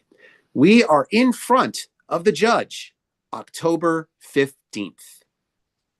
October 15th. The city must respond by Friday. We get to respond to them by the 14th, and we are in court on the 15th. So that's the Charter Revision Commission lawsuit. Questions? I know it's a lot. I know this is a lot, guys. This is a lot. So, Miriam, let's start with Miriam. Mm-hmm. You're muted, Miriam. Okay.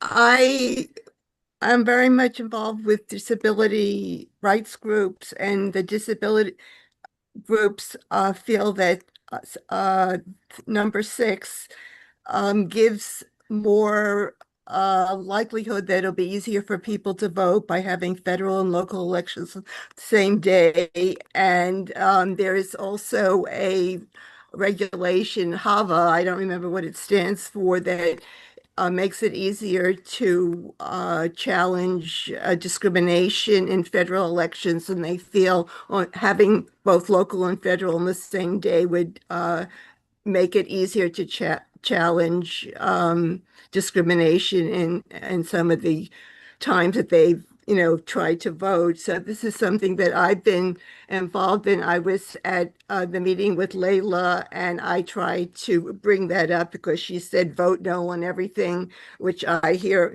from other people here. My computer went dead. I could hear, but I couldn't say anything, and it was so frustrating. So I did finally email Layla, and we talked about also that the United States has a terrible history of poor voting compared to the other democracies and cities and states that have made local and federal elections on the same day have had greater turnout.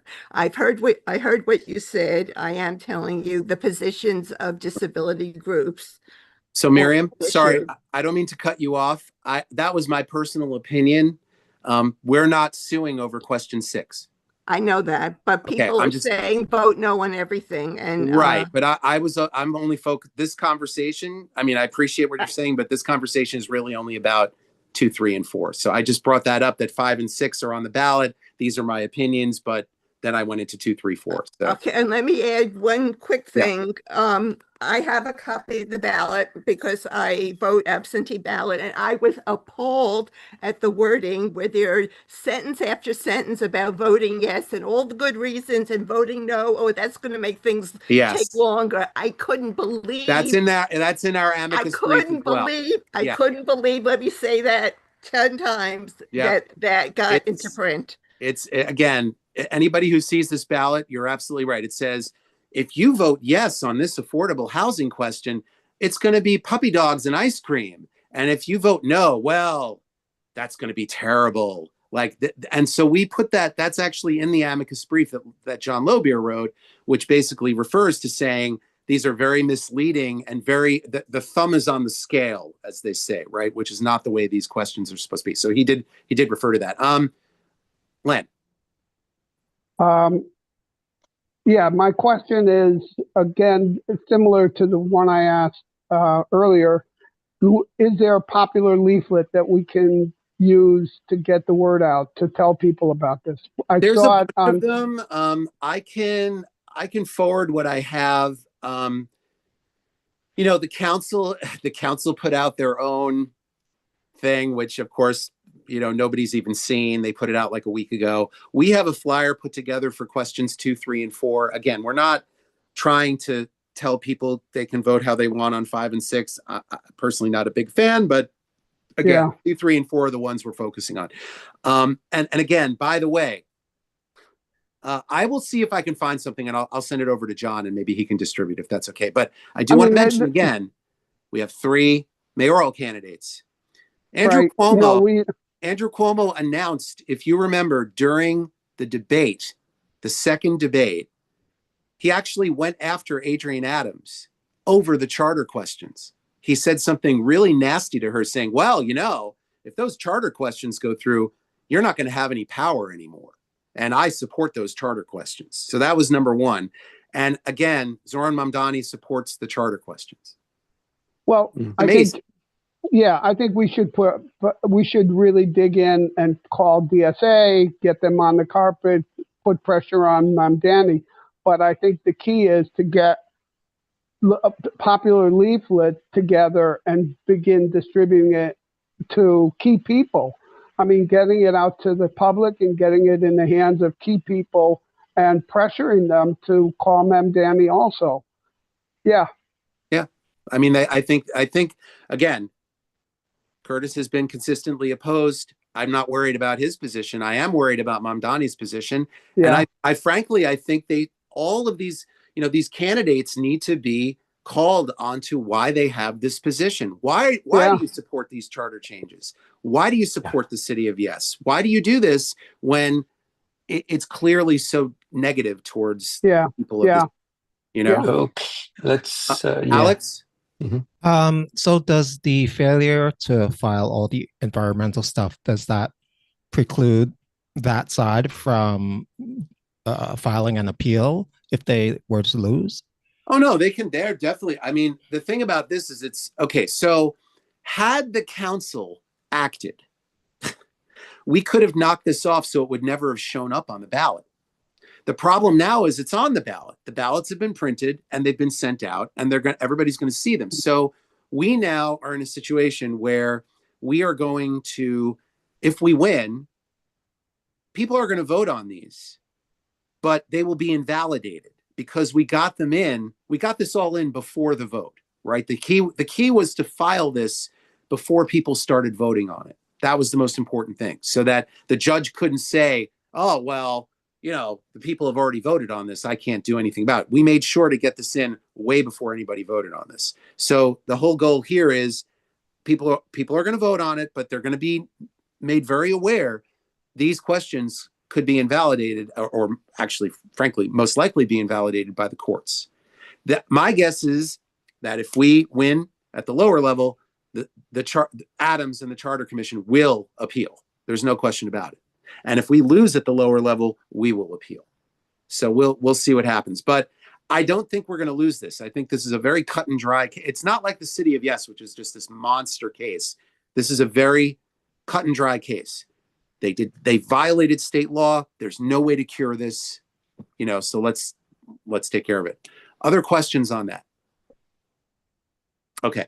I want to bring up, sorry, John, go ahead. Yeah. Do you, from what you're telling me, I don't really see the relevance of I know Andrew Berman is putting out a webinar about it, which is good. It's informative. And Layla had just put out a webinar too. And then Andrew may be joining the amicus brief. We'll know by 5 o'clock today. That's great. Yeah. As far as handing out leaflets, of course, educating people, great.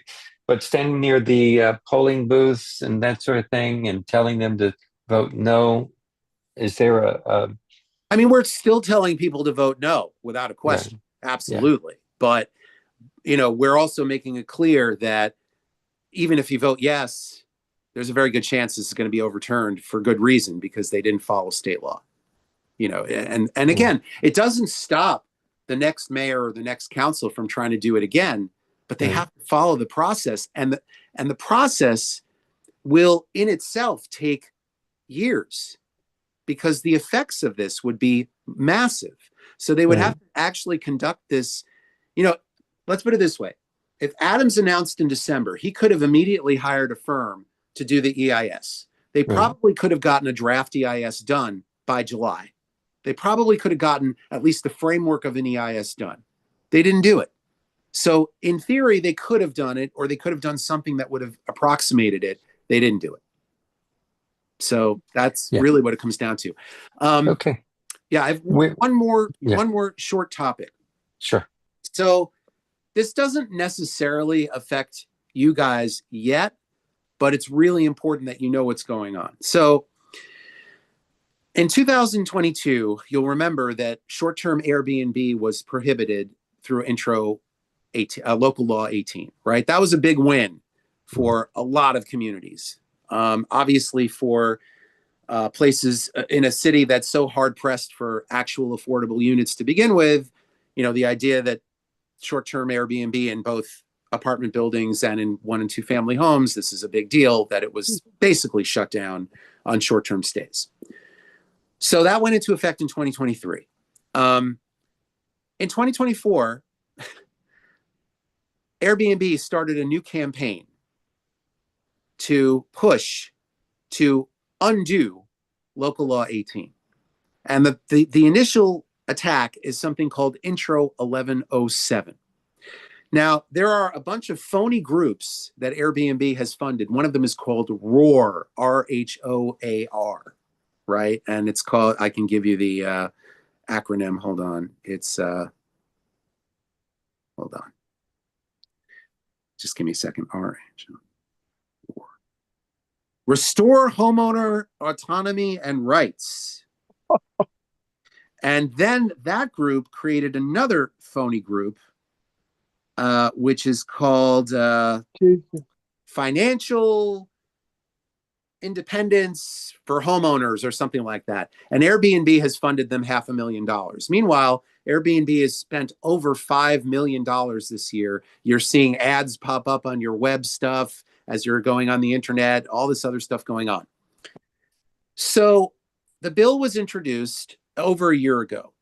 Farrah Lewis, who represents East Flatbush and Flatlands area, it's bottled up in her committee. Now, The reason this happened was because the new chief legal officer of Airbnb is none other than Ron Klain. Does anybody know who Ron Klain is? For those of you who don't know who Ron Klain is, he was Biden's chief of staff. How do you spell it? Klain. He was Biden's chief of staff until December 31st, 2023, and became chief legal officer of Airbnb on January 1st, 2024. His first job was to reach out to all democratically controlled cities in the country to push for maximalist Airbnb. And obviously, New York is the biggest market out of all of them, right? So this bill has been sitting there. Now, Adrienne Adams did not move on it last year. But now that she has lost her ridiculous race for mayor, where she had no chance to begin with, she's now going to be out of office on December 31st. She has now made it a point of getting Intro 1107 passed before she leaves on December 31st. Now, what is Intro 1107? Intro 1107 would allow for Airbnb short-term stays in all 1 and 2 family homes in the city. Okay? So what this would do is in all 1 and 2 family homes, up to 4 rooms could be rented on short term. 4 rooms to 4 different entities every night. So if you have a 2 family, that's 8 rooms, and the owner doesn't have to be there. So this sets up for banks and other hedge funds to start buying up properties to create short-term hotels all over the place. Okay. So this will be a terrible blow to low-density communities around the city. It will also affect higher density communities too that have 1 and 2 family homes, obviously. And to me, and I've talked to many people about this, not only that, it's gonna very much hurt the hotel industry. I mean, there's no question about that. But it's also going to set the stage for the next step, which is to create short-term stays in apartments. If they win this one, they're definitely going to push for the next step. So I wanted to bring that to your attention to make sure that you speak to your council members to make sure that they do not vote for this bill, because this is going to be bad. It's going to be bad for, obviously, for, places like where I live, but I am positive, based on Airbnb and the way that they're pushing this, that this is the first step. And if they're successful with this step, they're going to jump to the next step. Always so. So I wanted to bring that to your attention. And look at the bill itself. Look at intro. They want to redefine the definition of family in the bill. Check it out. Yeah. Quite something. Yeah, this whole developer-owned state is quite something. It's quite something. Questions, comments? Money. I'll take your money. Does anybody have money? Money. That's all. That's what this is all about. Jobs and money. Not even, yeah. So questions, comments, anything? Yeah. Sandy? Sandy's coming. You're muted, Sandy. I just have to thank you on behalf of so many of us citywide. I'm obviously in Brooklyn, who would not know better. You started the information channel real early. You've taken the time, you've schlepped everywhere. I just cannot thank you enough, Paul. I'm touched by your concern, not only for your own backyard, but for everyone else's. And really, thank you. That's all I wanted to say. Oh, my pleasure. And yes, it is. It's not just my backyard. It's everybody's backyard, right. Which, by the way, another little nugget for you. I was speaking to a council person in the Bronx, and one of the big problems they're having there is people renting out their backyards for parties. And it's also happening apparently in Prospect Lefferts Gardens, because I was talking to someone there yesterday, where they're renting out their backyards for raging parties on a regular basis where hundreds of people are showing up to parties in people's backyards. The next disaster, when someone gets shot or someone gets knifed or something happens or a fire breaks out and there's no insurance, there's no anything, and they're making us desperate to to make money, whatever. It's just, I mean, it's just how it's a crisis and they're not mitigating it, and it's self-destructive here. Very self-destructive. Luana? Thank you, John. Thank you, Paul. I'm always impressed with you, Paul. You make my head want to explode every time you talk. I just, I still remember you telling us how we're sinking into the ocean over here, and here we go with all of this affordable stuff. I'm having a problem. 2 questions. So are there palm cards that we can get that help to explain these ballot and why people should vote no? Yeah, I mean, I know that there's a lot of different groups that are putting out their own version of it. So like Andrew Berman has something on their website, right? Yeah. I know that the City Club is also doing something. And I know that, various council people are doing things separately from the main council, right? I know that other civic groups are doing it as well. So there's definitely some stuff out there. What I'll do is I'll try to send John a couple of them, and maybe he can figure out what the best one is to send out to everybody. What do you think, John? Sounds good. Does that sound all right? Yeah, sounds great. My other question is, in the voter's guide, the ballot proposals are always slanted in their language to seem like they are positive.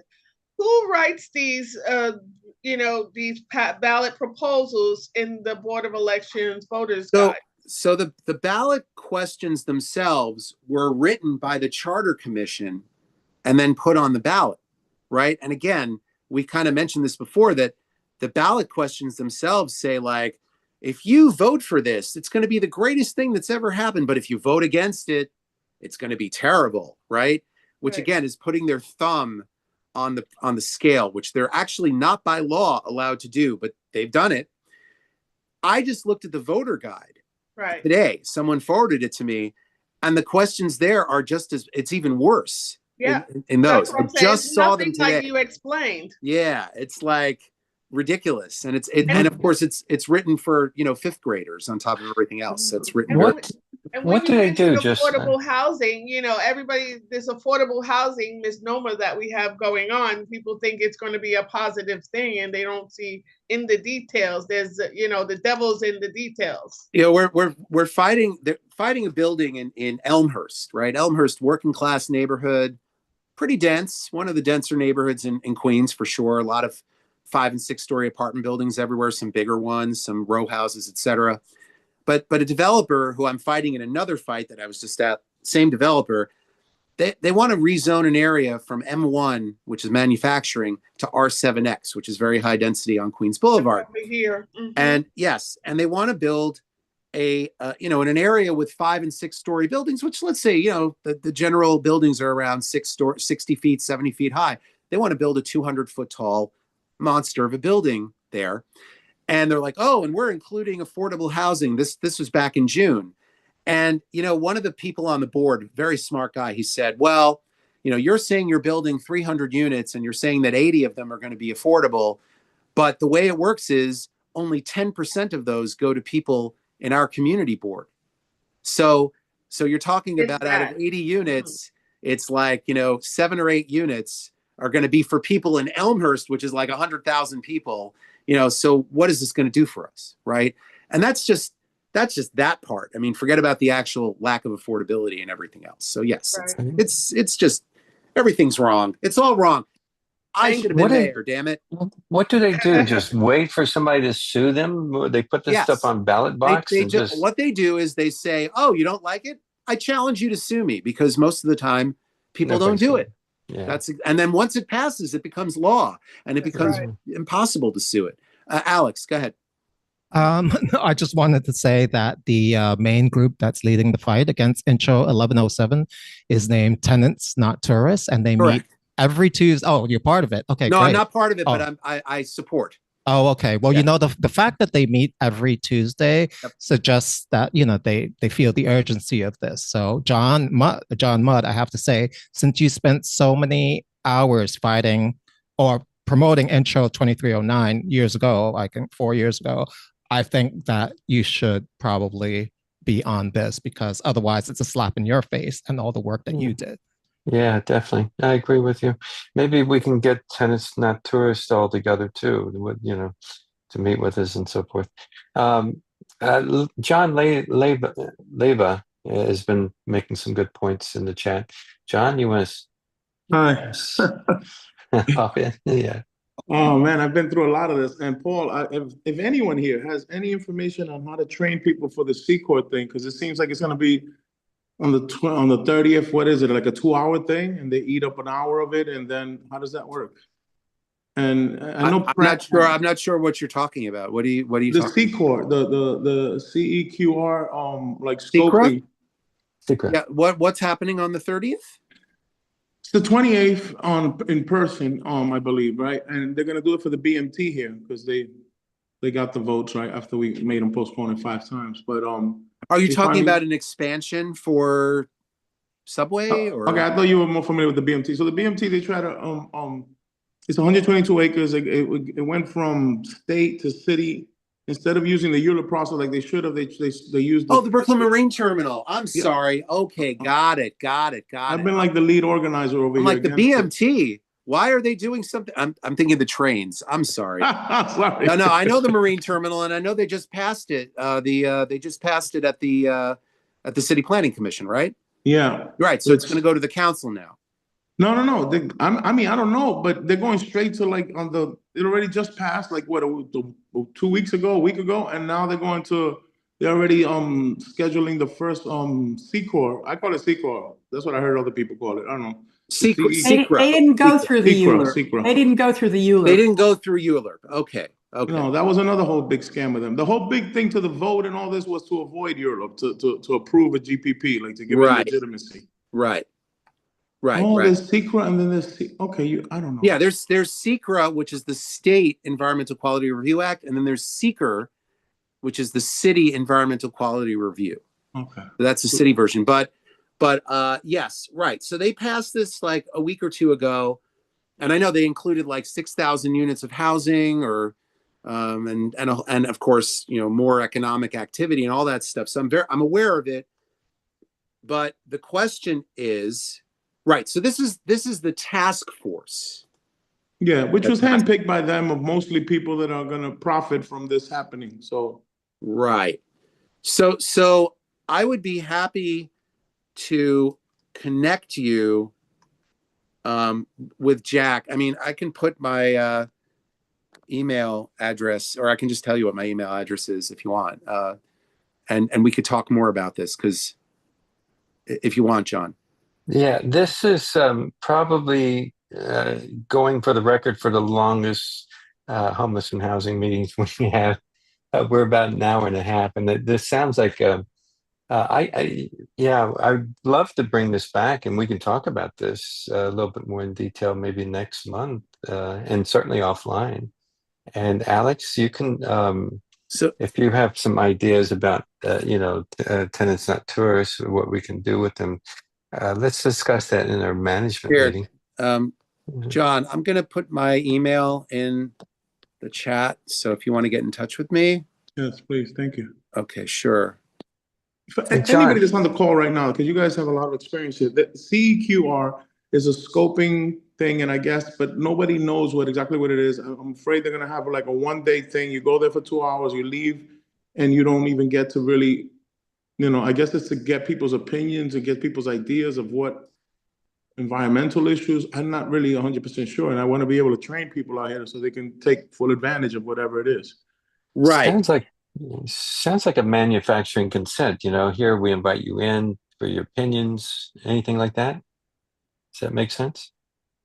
Supposed to be some kind of like an environmental, then I think it leads into the IES or something. The EIS. Yeah. EIS, so again, what has to happen, and again, I can look this up, but we should talk. That's why I put my email in there. So feel free to get in touch with me.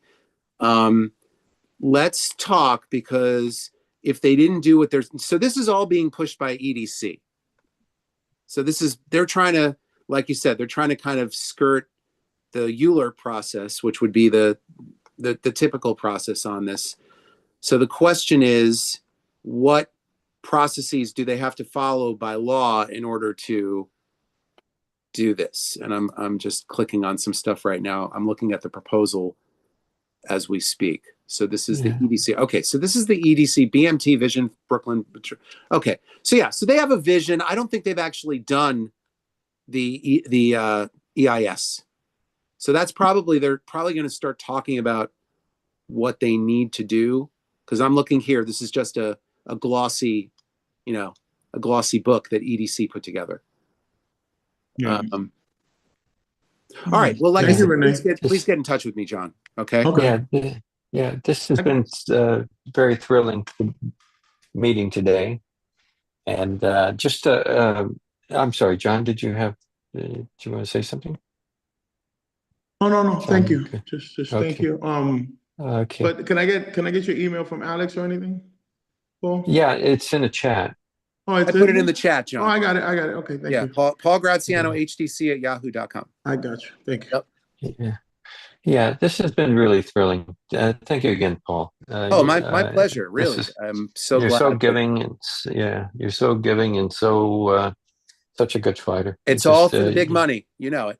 Yeah, I know. And thank you, Danny. Thank you, Danny, for putting the list of because I'm looking at it here, the signers of the amicus brief for City of Yes. So you can see all the people who signed on to this. The elected officials who signed the amicus brief. I really appreciate that. Just again, I want to remind everybody we've kept the audience pretty well. I mean, we lost several, but they appreciate everyone staying on. This is a very interesting conversation we've had today. And don't forget about the Chelsea Defense Fund. Please drop a few dollars there, maybe make some regular payments. And it's funny, the October 15th is going to be a busy day for us. Not only Lobert is arguing the case that you mentioned, but he's also... Jack is arguing. Oh, Jack. Yeah. Okay. Lobert did a amicus brief. Yeah. Okay. For the city club. Yeah. Lobert is arguing a case for the public housing tenants too. Yes. So I think we're gonna be down there at the courthouse. A lot of us. Are you going to be there? I should be there on the 15th for the hearing. Yeah. It's the same date. His court date is the same date as ours. Yeah. But are we at the same court? Yeah, that's a good question. I don't know. 71 Thomas Street. Same judge that I saw, August. Same judge? Really? I think so. I mean, maybe one will come before the other. I'm not sure. Oh, interesting. Okay. Maybe I may be wrong, but I think that's what I saw. Paul, what time is your case? I think Jack said it was 10 a.m. Ours too. How's he going to be in two places? That's a good question. Right? No, it's actually 1 p.m., Luana. Oh, I'm sorry. At 2 p.m. Yeah, I'm pretty sure we're in the morning. Okay. Oh, that's another meeting. We have so many. Thank you, Renee. Maybe we go down there and see what's happening there. Go out to lunch, everybody. Yeah, we're in room 103, and at 71 Thomas Street. Yep, 71 Thomas Street. Judge August. That's the same room. Same guys, same room. Mm-hmm. I'm looking here. Okay, it doesn't say the time. It just says the date. So. Will you send John the update so he can inform us? Yeah. Yes. Oh, 2 p.m. What? 2 p.m. We're at, okay. So it said 9:30 a.m. and it got moved to 2 p.m. Okay. We're after you guys. If you're at 1, we're at 2. This is going to be quick. Right? No, I thought kind it of was scary. Yeah. So anybody that wants to parse any of this out further, let me know. We can add this on the agenda for next month as well. Anything we want to dig into, and then of course, Paul, let us know what other support besides being there at the court. I imagine you want some people to pack the court there, right? Oh, well, sure. We're all about court packing. Right. I think that's a very good strategy. I saw Jack, and I've mentioned it too. The more names are on the lawsuit, it makes an impression. And then Arthur Schwartz used that method too. He would, and I've seen it, and I think it's very effective. And I think it's good that the community comes out behind it. I think it really makes an impression. Sandy, you have a thought? Last thoughts? Yeah, for all the courts that I've been in, because I'm so litigious, one of the things that's always recommended is that people who are in concert with each other for a case wear something that identifies them, so that the judge, obviously we can't walk in with signs or make noises. Yeah, we did pins for the one in Staten Island. Well, exactly. So the question is on the 15th, is that something that we might want to think about suggesting, or is it too late, too little, too late? I think it's a great idea. But what would that be? T-shirts? But then we'd have to really get moving on that. Well, I think something that can be pinned on, I don't know. I'm making the suggestion when I have absolutely no idea what specific to recommend, but maybe the same color shirt, the same scarf, whatever, that might be an identifying way, such as it is. So just a thought. Yeah. Thank you. We have some T-shirts and some shirts. We'll talk about that at our coalition meeting so we can see what we're going to do. Thank you, Sandy. Thanks. Yeah. Yes. Thanks so much. Any burning last words? We're already an hour and let's see. It's almost 12. Fighting the good But it was fight. worth Thank you, it. everybody. It was worth it. It was extremely worth it. And Paul, you did a meticulous way of explaining it, walking us through. It was really well done. You took time speaking, not rushing. And then our other speakers were amazing. I'm just thrilled. Renee has her hand up. Renee, go ahead. Stop being so shocked and surprised about what's going on with these officials, from the newspaper to the politicians to everything that's going on. Some of us have known this has been going on a long time. Stop being surprised. Oh my God. We've been telling you all this for years. You haven't listened to us, and now you know. Yeah, you're right. We have hardly any friends in public office. I wouldn't call them public offices. Elected anyway. Yeah. Not public offices. Yeah, not even elected offices. See, but that's my problem with this open New York and all of that.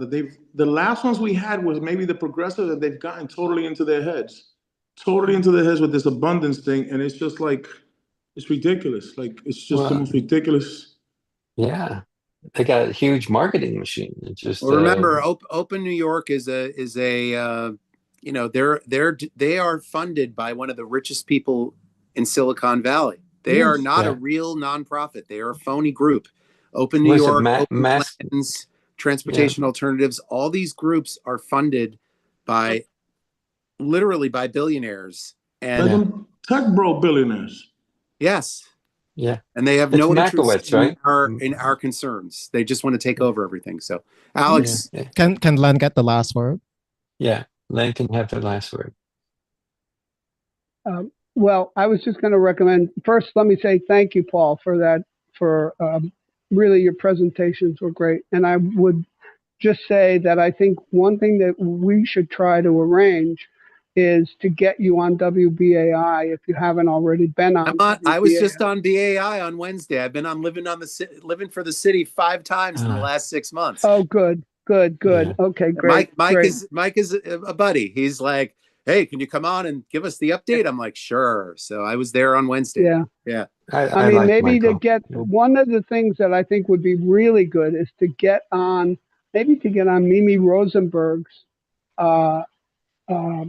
program, because she has contacts with DSA, and maybe that would kind of spur some opposition. You could be talking directly to some DSA people and exposing them for the bullshit that they're involved in. I think that's really important.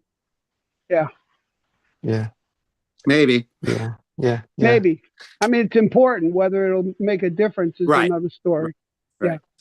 Yeah. I'll send. Yeah. Have you been on Bob Henley's program? No, I know who Bob Henley is, but I've never been on his program. No. I'll send this clip. I have to over go. to Bob. Thank you for everything. You got it. Thanks, everybody. Thanks. Thank Thanks you, for Paul. everybody being here. Yep. We'll talk. Way to end. Thank you. Bye. Have a great Bye. afternoon, everyone. You too. Seamless? Every time we think we get a break, here we go again.